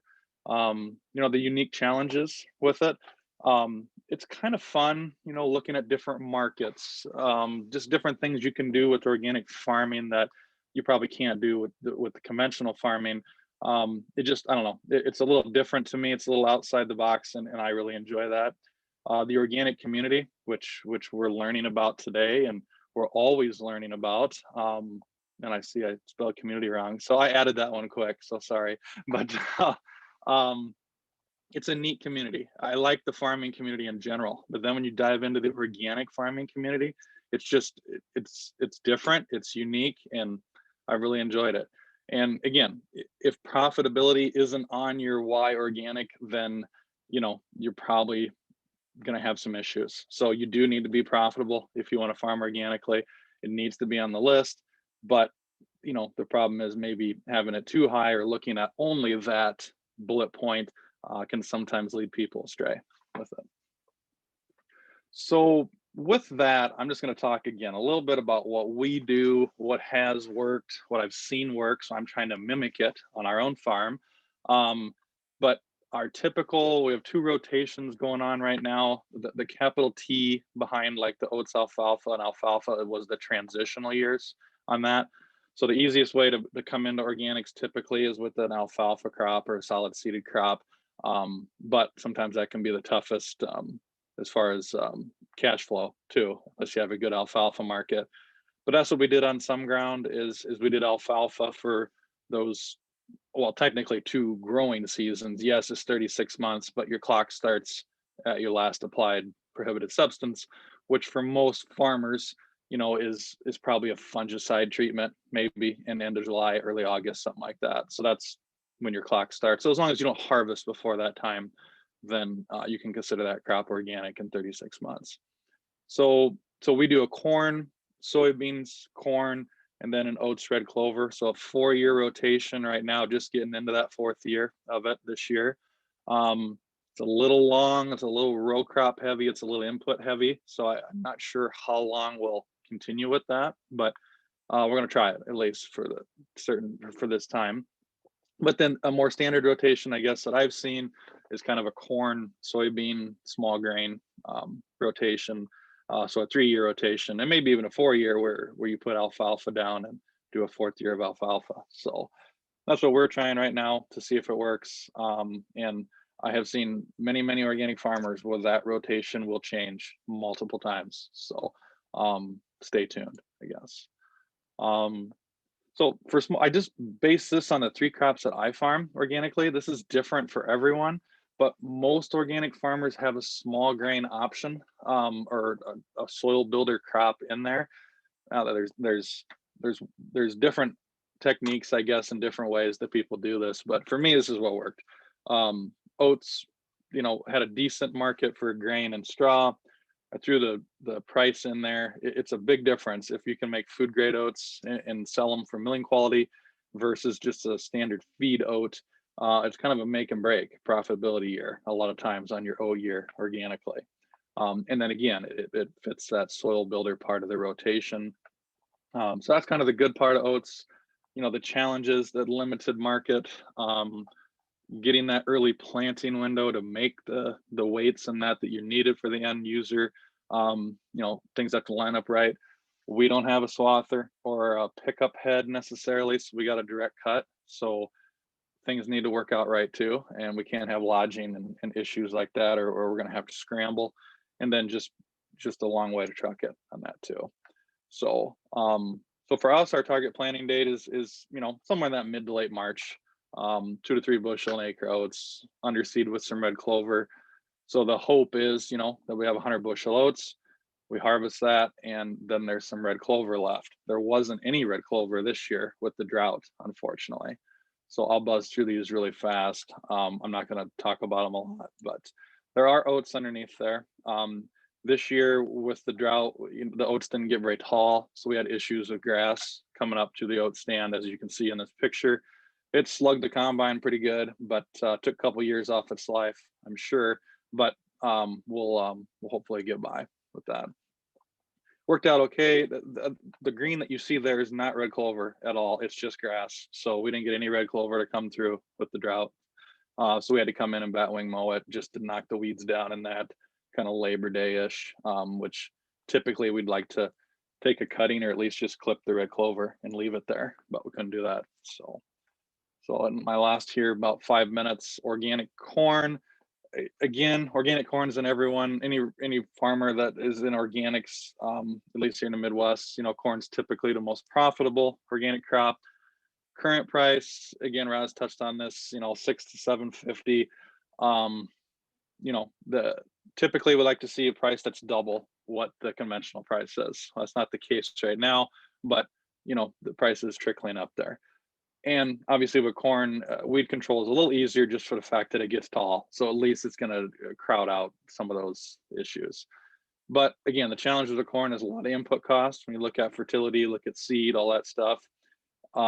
Rain in May and June is an issue every year. It doesn't sound like it should be an issue, but for weed control, you really got to sink your windows up right. So like they talked about previously, that not having a crop maybe out of 2 years of that 10, or a really reduced crop could definitely be the case when you get a bad May or June. And then it's a high tillage system with the organic corn crop too. But for us, we target the 15th or the 20th for planting. We try to hit it with a tine weeder before it comes up, and then rotary hoe and cultivate as needed. Target harvest November 1st. I put that 215 yield goal. We haven't hit that yet, but you got to have goals, right? We can do conventional corn 240, 250, but we just haven't quite dialed it in on organic, but we're gonna figure it out. So I'm gonna buzz through these really fast. If you see anything interesting on my quick roll, we can chat about it afterwards on the chat. There's some grass on the edges coming in. Like I said, the edges of the field typically can get a little weedy. Fortunately, the edges also, at least on this particular field, are part of the harvestable buffer, so they get sold separately. They don't get sold as organic, so we still get concerned about it for weed pressure moving into the field, but that's about the best we can do. So we picked up some tools over the years to help battle these, and we can have some pretty good years, but it just depends. This year wasn't too bad for weed control because there wasn't much rain. So that did help for that, but we suffered on that.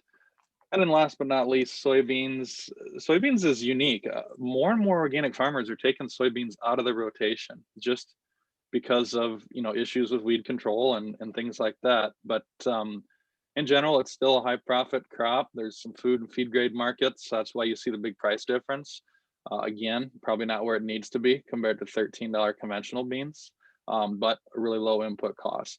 But the challenges again are weed control. For us, corn residue is always a big issue, and trying to get that tine weeder through there. Again, those timely rains, we got to make out well in May and June to catch the rains and catch that.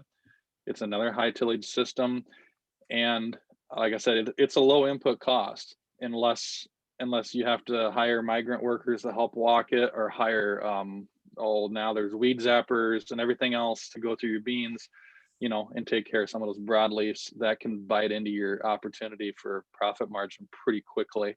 Something to kind of think on. But again, for us, this is kind of what we try to plan around the 20th or so, 180,000. We tine weed as many times as possible, or rotary hoe on soybeans, just because it takes so long to get to that full canopy. And even if you're at full canopy, sometimes it's not enough. And then we try to walk out all the volunteer corn and the broadleafs that are in there. Again, yield target of 50. We've come close on that now. This year, no, with the drought. But in general, that's what we're going to shoot for every year. And then, still have time then to get our litter applied once that soil cools down in the fall on that. So just a couple tillage practices. A tine weeder is our new kind of fun toy that we're playing with. Did a good job except for all the corn stalks that were in there. Again, there's some grass showing up. The tine radiator, you think the grass is gone, but when it gets that long or that set in, it's not. It's still there. You just made it black around it, but it'll come back. But like I said, most of the fields look pretty good, but we definitely had parts we tried not to drive by this year too often. It was so dry this year, we had to get the heavy cultivator out to do the end rows because it was just so hard on the end. And then we could use the 12 row more for the long stretches, but had some grass in there this year. Unfortunately, it didn't hurt yield too bad, but it was what it was. So like I said, I breezed through that really quickly, but I want to make sure to hear from Paul. And also, if you got questions, I'll jump on the chat here or answer them afterwards. So thank you, and I'll turn it back over to Olga. Thank you so much, Scott. That was great. What we'll do is we'll go ahead and give Paul the chance to present, and we'll take the questions at the end. We might go over our allotted time, but we'll just do that for now. Paul, if you're ready to present, that'd be great. Okay, let's try it.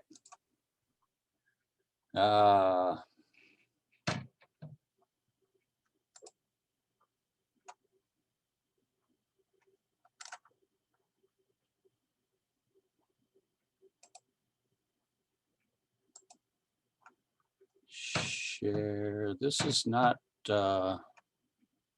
It looks. Yep. It looks like it's showing your screen. Yeah, it's not the first one though. It's showing a Word document. Yeah. Why don't you stop sharing and reshare your desktop?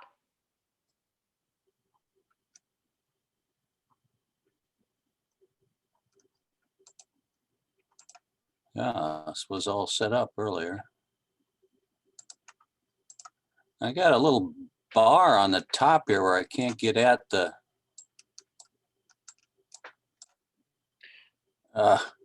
So go back to the bottom of the screen, Paul, and click on stop. Yeah, I don't have anything there now. Share screen, stop sharing. Oh, there. So you stop sharing, and then when you click on the share screen again, click on that and choose desktop. There's like multiple windows that you can pick from. Just choose desktop. I don't have one that. Oh, here. There we go. The problem is I have this bar on the top, so I can't get at the button that says We are seeing your presentation now. yeah, but I can't get to a button that says you know, to start the slideshow. It's slideshow. Pardon me? It's a thing. Slideshow. Yeah, I know, but I've got a black bar in front of it, so I can't get at that. So here, move the bar. Move the bar.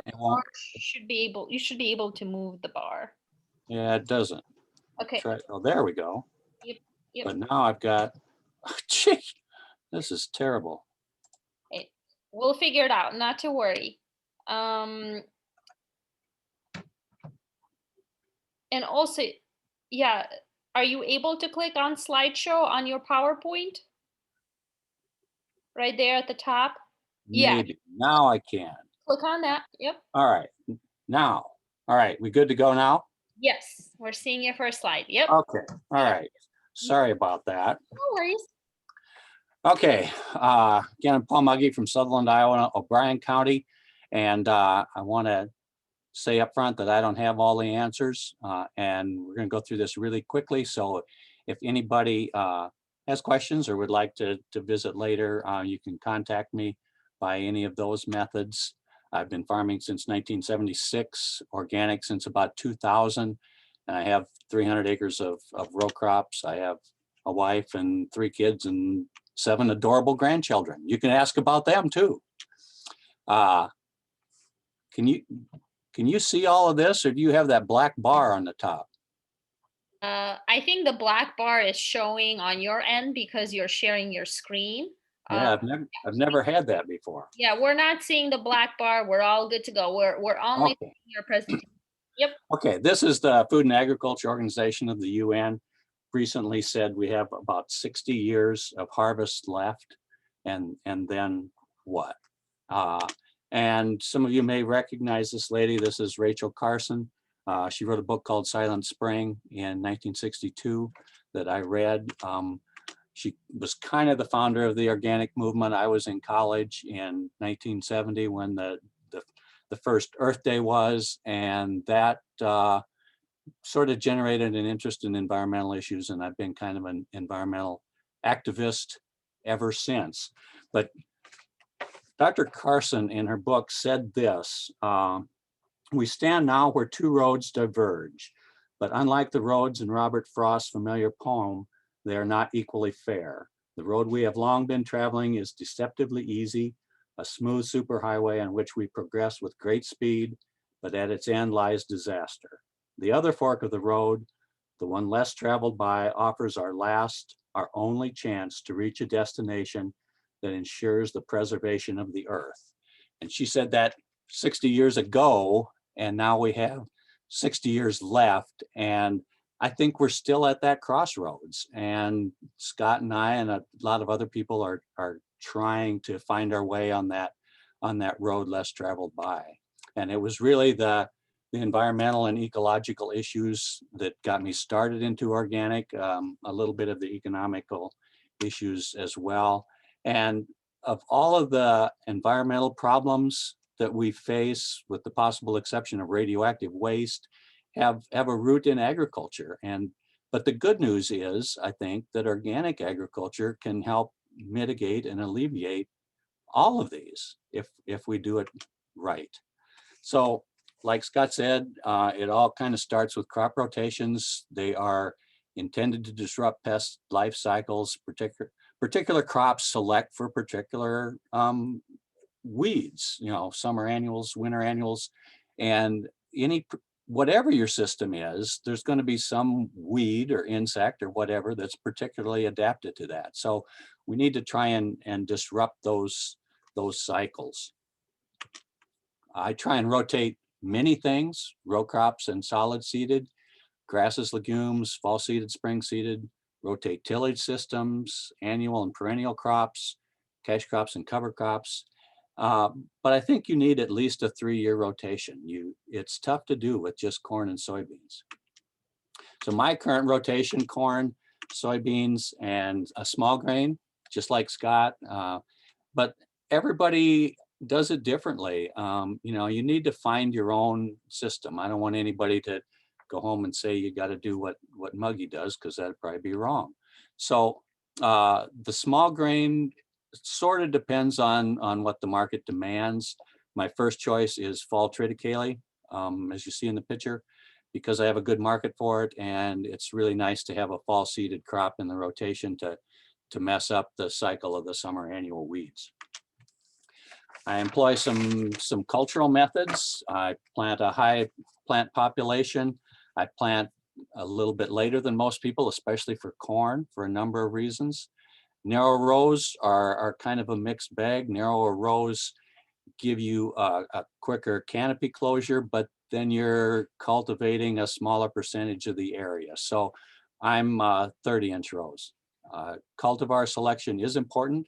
You need strong germination, strong emergence. It's way easier to cultivate if you have all the plants out there are the same size and you have a nice even stand. You need something that's going to canopy early, and hopefully not, but maybe yield in the presence of some weeds, because it's not going to be perfect a lot of times, like Scott said. And some of the pictures that I have look pretty good just because I take the pictures in the areas where things look good. But I have some pictures where it doesn't look good too. So corn is the one place in the 3-year rotation where I have to do some tillage, mainly because it was red clover the year before. And so I have to till that up and kill it. It's disc, field cultivated, plant about 35,000, like Scott, harrowed or rotary hoed 3 times, cultivated 3 times. I do have RTK guidance system. And it works most years. Corn hints, don't plant early. I plant mid to late May, like a month after my neighbors, which costs me a little bit of yield. But we have to plant untreated seed, so you don't dare plant early and run into some cold, damp weather. And you must have a stand. If you have gaps in your stand, you're going to have weeds there. And don't hesitate to replant. It's hard to do, but in the times when I have had to make that decision, whether or not to replant, the times that I have decided to replant, I was glad I did. And the times that I have decided not to, I wished I would have. Red clover, I think, will give me at least 20 bushel per acre. For soybeans, my soybeans are ridge planted. Not sure how many of you are familiar with that. It's basically no-till.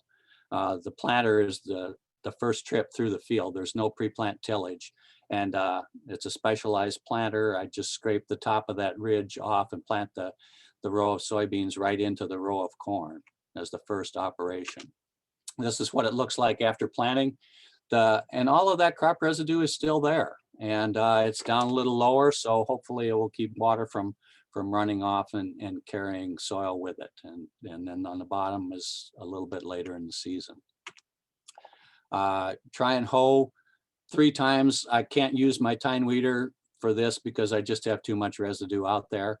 So if I can rotary hoe twice before the beans come up, and that's best if Mother Nature cooperates. The picture on the left, this is behind the wheel track, and when I cultivate, so that's where it's hard and dry and you get some of these clods. So I have kind of a cobbled together buffalo stalk chopper, and it turns what's in the upper left picture there into what's on the bottom left now. If you have any big weeds, it kind of knocks all the dirt out of that root ball, so it kills them. It spreads that residue back over the surface, and it makes life a whole lot easier for whoever is walking my beans, and ends up looking pretty good. I cultivate 3 times, usually, again, depending on the weather. My beans are walked. These beans have been cultivated once. They haven't been walked yet. You can see a few weeds, but almost all of that corn residue is still there, protecting the soil. And again, it works usually pretty well. The winter triticale follows soybeans. I no-till drill that in hopefully early October, right behind the soybean combine. And then the next trip over the field would be with the combine in mid-July. There's my no-till drill. And if you came back to this field a week later, you couldn't hardly even tell that you'd been over it. All of that soybean residue would still be there. And the ridges from cultivating the beans would still be there. So my rows are contoured, so it's almost like a mini terrace every 30 inches. Fertility management, I have a cover crop that red clover, generally speaking. I have a little bit of chicken litter that I put on, and quite a bit of beef manure bedding that I composted. This is, if you look closely, you can see the red clover underneath that fall triticale. The triticale will be combined over the top. So I get weed control, a lot of biomass, ground cover. I get 80 to 100 pounds of nitrogen from that red clover. Provides habitat for beneficial insects, catch crop, get some allelopathy to help with weed control and soil protection. This is what it looks like about Labor Day. You can see there's a few weeds there, so I usually clip it about Labor Day, and then it comes back and it will keep growing till Christmas time. So I have the soil covered most of the year. I have living roots in the soil, all year long. I do compost. I get some beef manure compost from a neighbor. I give him all of my straw for my small grains, and he gives me back the manure at the end of the day. I have a compost turner, so I make pretty good compost out of it. It kills the weed seeds and stabilizes the nitrogen a little bit. Now to weed management, this was some work done by Matt Lehman at Iowa State as far as predation of weed seeds. In a lab, they had a female cricket that ate, I think it was 223 pigweed seeds in 24 hours. And if you look at the graph, you know, the horizontal axis is time in months, and the vertical axis is percent. And like in my case, if I leave those weed seeds on the soil surface for 7 months, 70% of them are eaten by something like carabid beetles or field crickets, and probably more still are eaten by earthworms and birds. And I need all the help with weed management I can get. But you have to leave the seeds on the soil surface, which means no fall tillage. And so I don't do any. You have to have habitat for them. I have field borders. I also have some narrow prairie strips that we'll look at pretty quick, and beetle banks incorporated in those to provide habitat for those beneficial insects and the seed predators. The more diversity you have, that helps. And again, you need cover and winter habitat. This is allelopathy. A lot of plants exude chemicals through their roots that inhibit the germination and early growth of other plants. And this is winter triticale on the right and flax on the left. And triticale is very good at allelopathy. And there was actually another row of flax that's completely gone right next to the triticale. And these rows are north and south, so it's not really a sunlight effect, but that triticale is inhibiting the growth of the flax next to it. And I try and make use of that as far as inhibiting growth of weeds. I use cultivation mirrors when I cultivate, and I wouldn't cultivate without them. You get used to looking in the mirror, and it's really just like having a front mount cultivator. I have automatic guidance with RTK, which helps quite a bit also. I do have a flame cultivator. In this picture, I don't know if you can see it, but there's some soybeans just at the cotyledon stage. I go right over top of the row, especially with the ridge tillage. There might be some weeds that planter missed that are pretty good sized at that point, and that flamer will nail those, and it doesn't hurt the beans at all at that stage. I use it later in the corn when it's at lay-by stage. It's another tool in the toolbox. It's cheap to run. It uses about 7 gallons of propane per acre, and your tractor just idles along. So it's very inexpensive to use. Couple things on diseases and insects. Monoculture generally equals pests. In 1945, 7% of the world's crops were lost to insects. And in 1995, after 50 years and bazillions of pounds of chemicals, the world lost 14% of its crops to insects. So we win a battle now and again, but we're losing the war. And insects develop resistance to the pesticides, and we're killing the beneficial insects too. And I really have not had a problem with insects and diseases. I've been organic farming for 20 years, and I'm just sort of taking advantage of those free ecosystem services. This is another example. This was from Michigan State University dealing with nematodes. Nematodes kind of get a bad rap, but there's hundreds, maybe thousands of species of nematodes out there, and the vast majority of them are good guys. So these researchers were looking at the ratio of good guys to bad guys, so you want more good guys. The first bar on the left, number 1, is a completely conventional rotation, corn, soybeans, wheat. Number 2 is the same as 1, except it had banded herbicides. And number 2 is the same, except it used compost for fertility. And number 4 is a completely organic system. So you can see the organic had like 3 times as good a ratio of good guy nematodes as bad guys. One more example of that. This is from Indonesia, where they raise a lot of rice. They were using, I think, 37 different chemicals were approved for rice. Apparently there's a lot of issues. And at one point, and I think at the urging of a Hindu priest, the government said, okay, we're going to ban all of those chemicals except for one and restrict the use of that. So the cost to the farmer went down considerably. The cost to the government is like a tenth of what it was. And conventional wisdom would say this is just going to be a disaster. But the yields actually went up because they were no longer killing the beneficial insects. The one issue that I have had is with this guy, a soybean aphid, and that was taken care of when Iowa State developed their aphid resistant beans. It's genetic resistance that's conventionally bred. And so I plant all genetically resistant soybeans, and that took care of that problem. I do have narrow prairie strips. This is the Iowa State Strips Project, did a lot of research with this early on. Lisa Schulte-Moore provides biodiversity, wildlife habitat, pollinator habitat,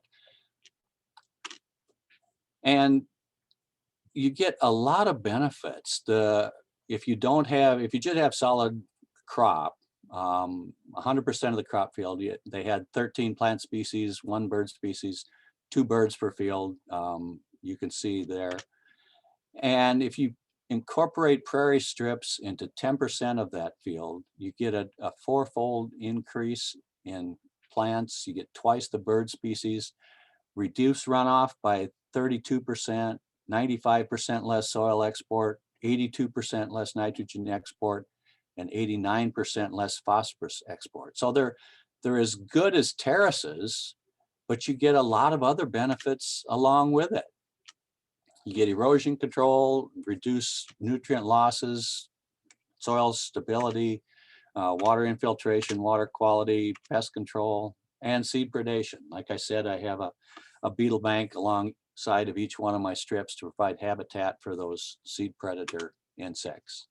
As far as energy goes, this is some work from David Pimentel at Cornell University. The 2 bars on the left are both organic systems. The one's manure and one's legume. And you can see that they use about 2/3 of the fossil fuel energy of a conventional system. And the huge reason for that is because of nitrogen fertilizer. That's the blue chunk of that bar. And actually 1% of all of the fossil fuel energy used in the world is used to make anhydrous ammonia, and we don't use that.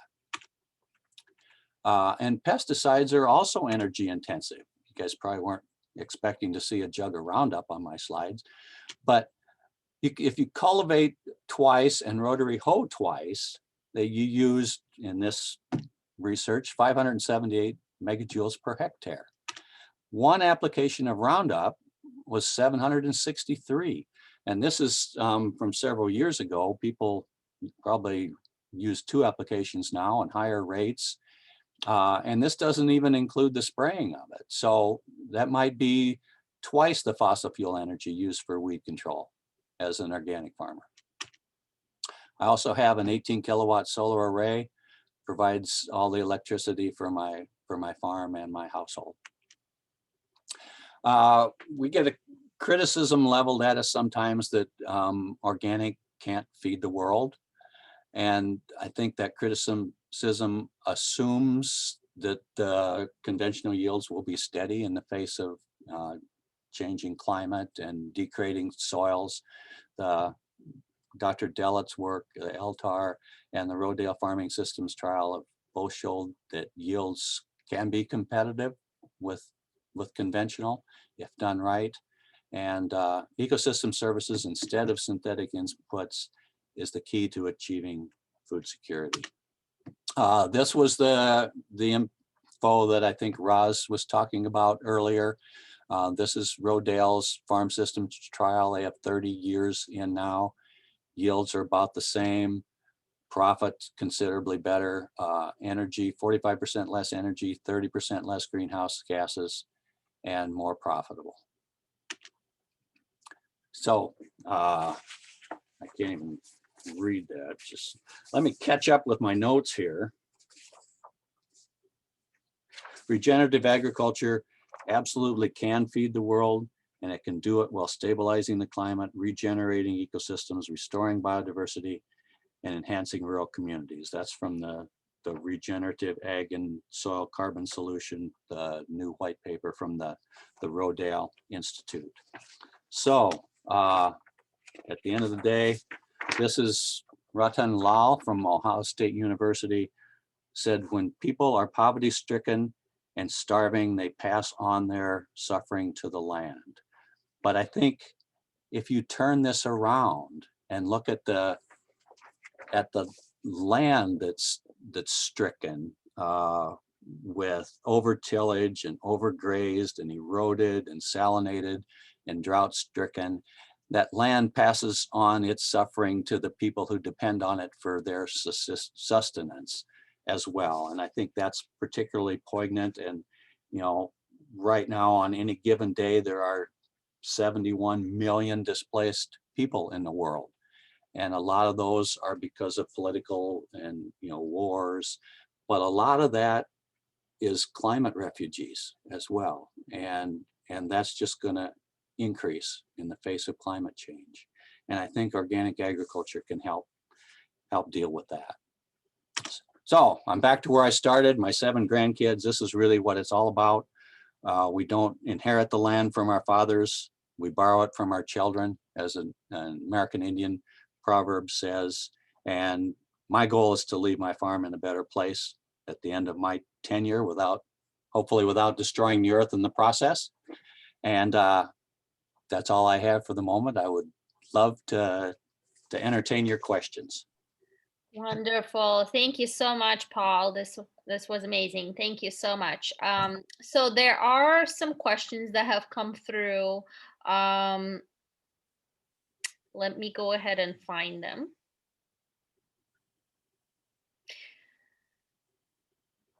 Okay, so one of the questions is organic profitable for you?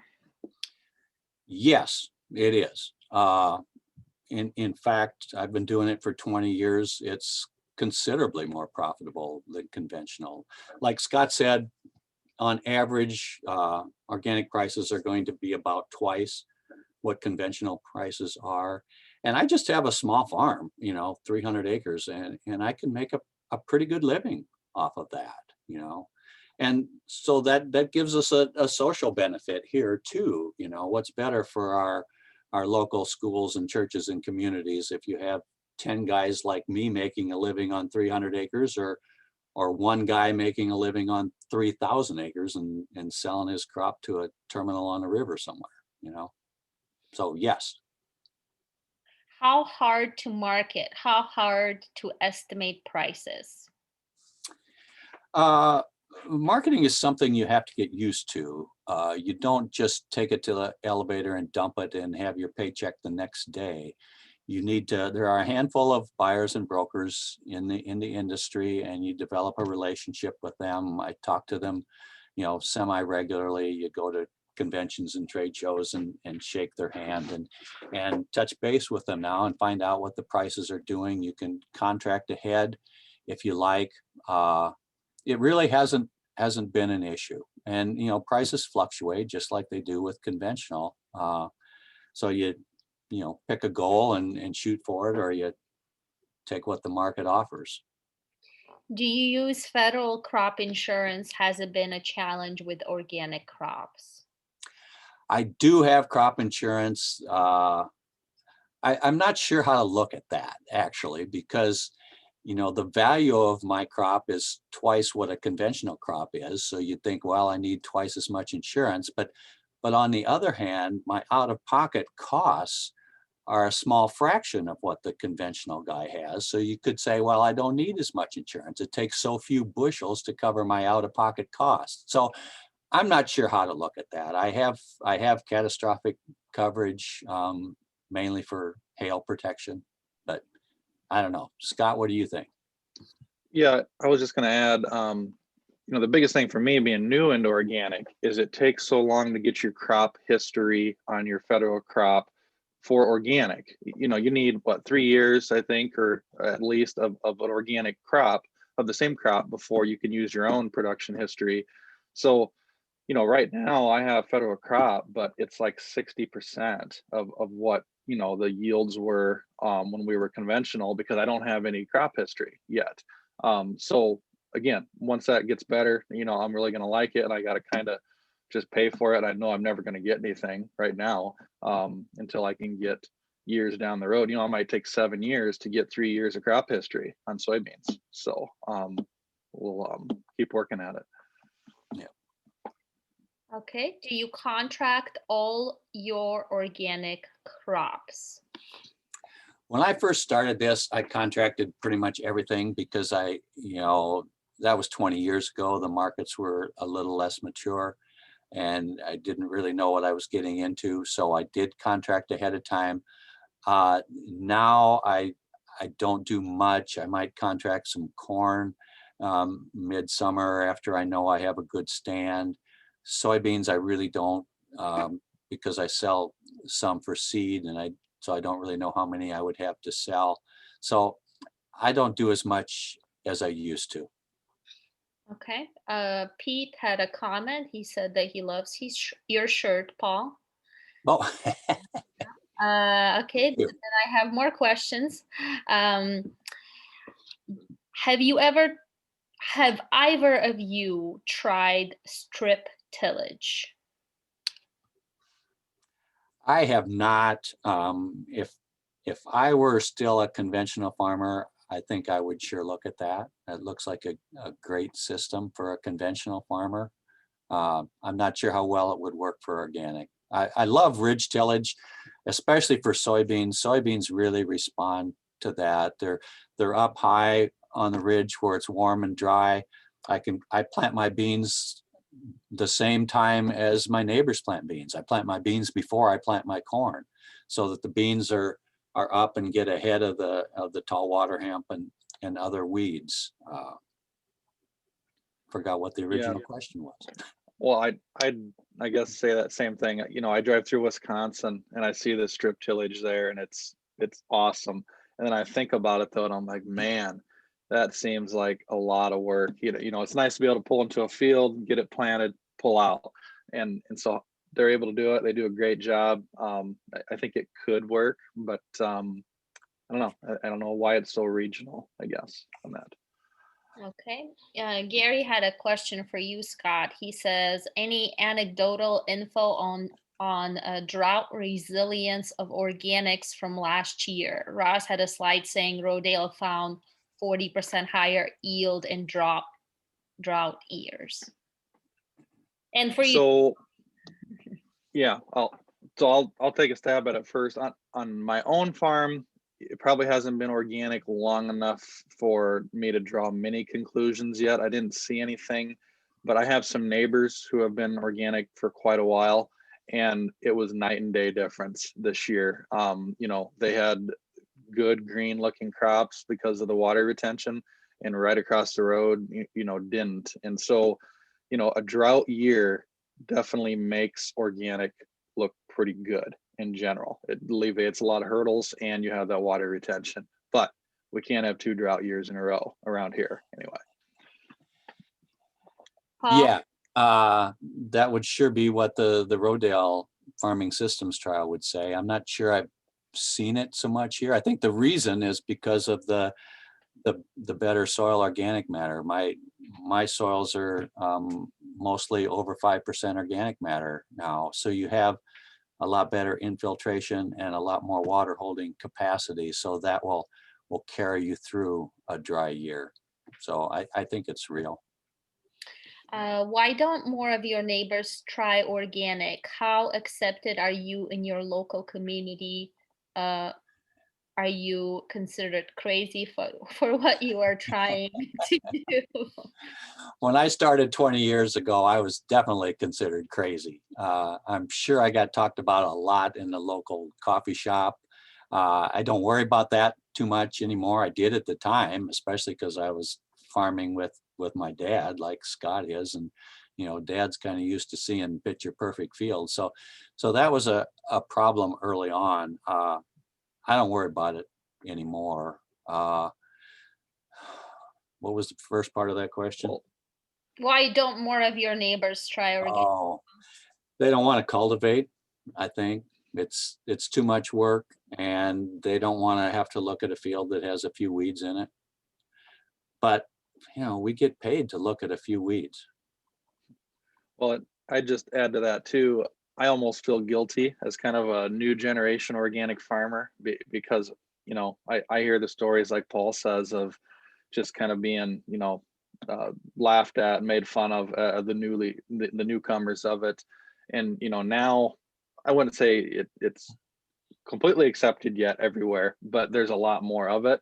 And I can jump on YouTube or whatever, and I can learn how to cultivate, and I can do all these things that organic farmers in the past, you know, it took a lot longer to get all that figured out. So I feel really fortunate to be doing this now and not 20 years ago. I might say one more thing to that too. I worry about my white weeds a little bit, but I have neighbors that have more tall water hemp, for example, than I do, and their water hemp is resistant to Roundup, you know. So I don't feel so bad about it. How do you protect yourself from potential genetic drift? Oh, you know, that's something I do worry about. And one of the prairie strips that I planted almost 20 years ago, 17 years ago, I put some shrubs and trees in it on the south side of the farm just to sort of be a barrier from my neighbor's GMO pollen. You know, corn pollen will travel 3 miles, and theoretically there's no tolerance for organic corn for GMO, and you know, GMO free corn is probably non-existent in Iowa because of that. So yeah, that's a concern. Do either of you use NRCS program like CSP for things like prairie strips? Yes. The original prairie strip that I did 17 years ago was CRP, and they call it a living snow fence. I think that's still there. The ones I did that are like in my backdrop here, those were planted 4 years ago. That's CSP. And I did another one just 2 years ago. And that doesn't get a government program. Xerxes Society helped me with that to provide some pollinator habitat. But yeah, and so I think, and you've got Equip out there too. So yeah, there's help available. Yeah, I use Equip. I use the Cap 138 as well, the transition to organic. And typically on those, especially when they go to preference points, if you're organic farming, you fall under the, I think it's called historically underserved category, and you move right to the top of the list. So there's a lot of things that you got to keep up on, number one, but there's a lot of programs available, especially to transitioning people right now. Okay. Have you ever explored whole farm revenue protection as an alternative means of crop insurance? Yes, I did look at that and had my insurance guy look at it, and he told me that he didn't think there was a single person in the state of Iowa that had taken that out. It looks to me like it would be more for vegetable producers that have a lot of crops. Part of the problem was the paperwork thing. I think you had to provide you know, income statements and balance sheets, and to go back like at least 5 years as part of the application process. And you know, my insurance guy told me that, you know, nobody was going to do that. Can I comment on that? Yes, certainly. Mm-hmm. Jeff, I asked that question. I've spent 16 years studying that policy, and you're partly right, but you're also partly, I think, being a little bit fooled by a crop insurance agent who doesn't want to go through the paper. But I don't blame them necessarily, but we've done a really excellent 5-year research on that program, and we have seen that agents either love it or hate it, and it does work for people. I have organic grain growers in Montana using it. That doesn't mean it doesn't have problems, but you should ask them to actually run the thing for you. Minimally, you just need your tax forms from your Schedule S for your last 5 years of things. But I would just say explore it, because it does incentivize diversity of cropping. You actually get a lower premium. It's kind of cost effective. It's ensuring your revenue, your historic revenue, not your actual specific crops you grow. It's a very different approach. Just a FYI. Thank you. Yeah. Thank you, Jeff. All right. And Gary said to both of you guys, you both inspired me, the reasons why you do this work. And I will, I'll also say thank you very much. This was very inspiring. Thank you guys for both of your presentations. And if there are any other last minute questions, welcome to put them in the chat. Otherwise, I think I saw all the questions and you guys responded them all. Jeff, am I right? You're right. Perfect. Thank you. I know I ask a lot of questions, but that's my nature. And again, I think Olga, you will provide these slides to participants, and my information's on there. Anybody's welcome to call me anytime. I'd love to chit chat. Yes, yes. All right. Well, I believe, this concludes our event today. Again, thank you everyone for attending today. Thank you to all of our presenters. And, if you know of anyone that could benefit from these workshops, please be sure to share with them. We still have 3 more upcoming events the next 3 Tuesdays. So again, I'll actually tell you Tuesday, February 2nd, Tuesday, February 9th, and Tuesday, February 16th. And the format is 12 to 3. So it's a 3-hour event once again the next few weeks. So yeah, definitely spread the word. Would love to have anyone that could benefit from these workshops. All right. Thank you, guys. And I hope you have a great rest of your evening. And also, I'll be sending you a quick survey to get your feedback on the event. Please fill out that survey. It really gives us a better understanding how we can best serve you, as well as I will be adding this recording to our YouTube channel. So you have the means to share this presentation via YouTube as well. So again, thank you everyone, and hope you all have a great rest of your day. Thank you everyone for participating. Thank you.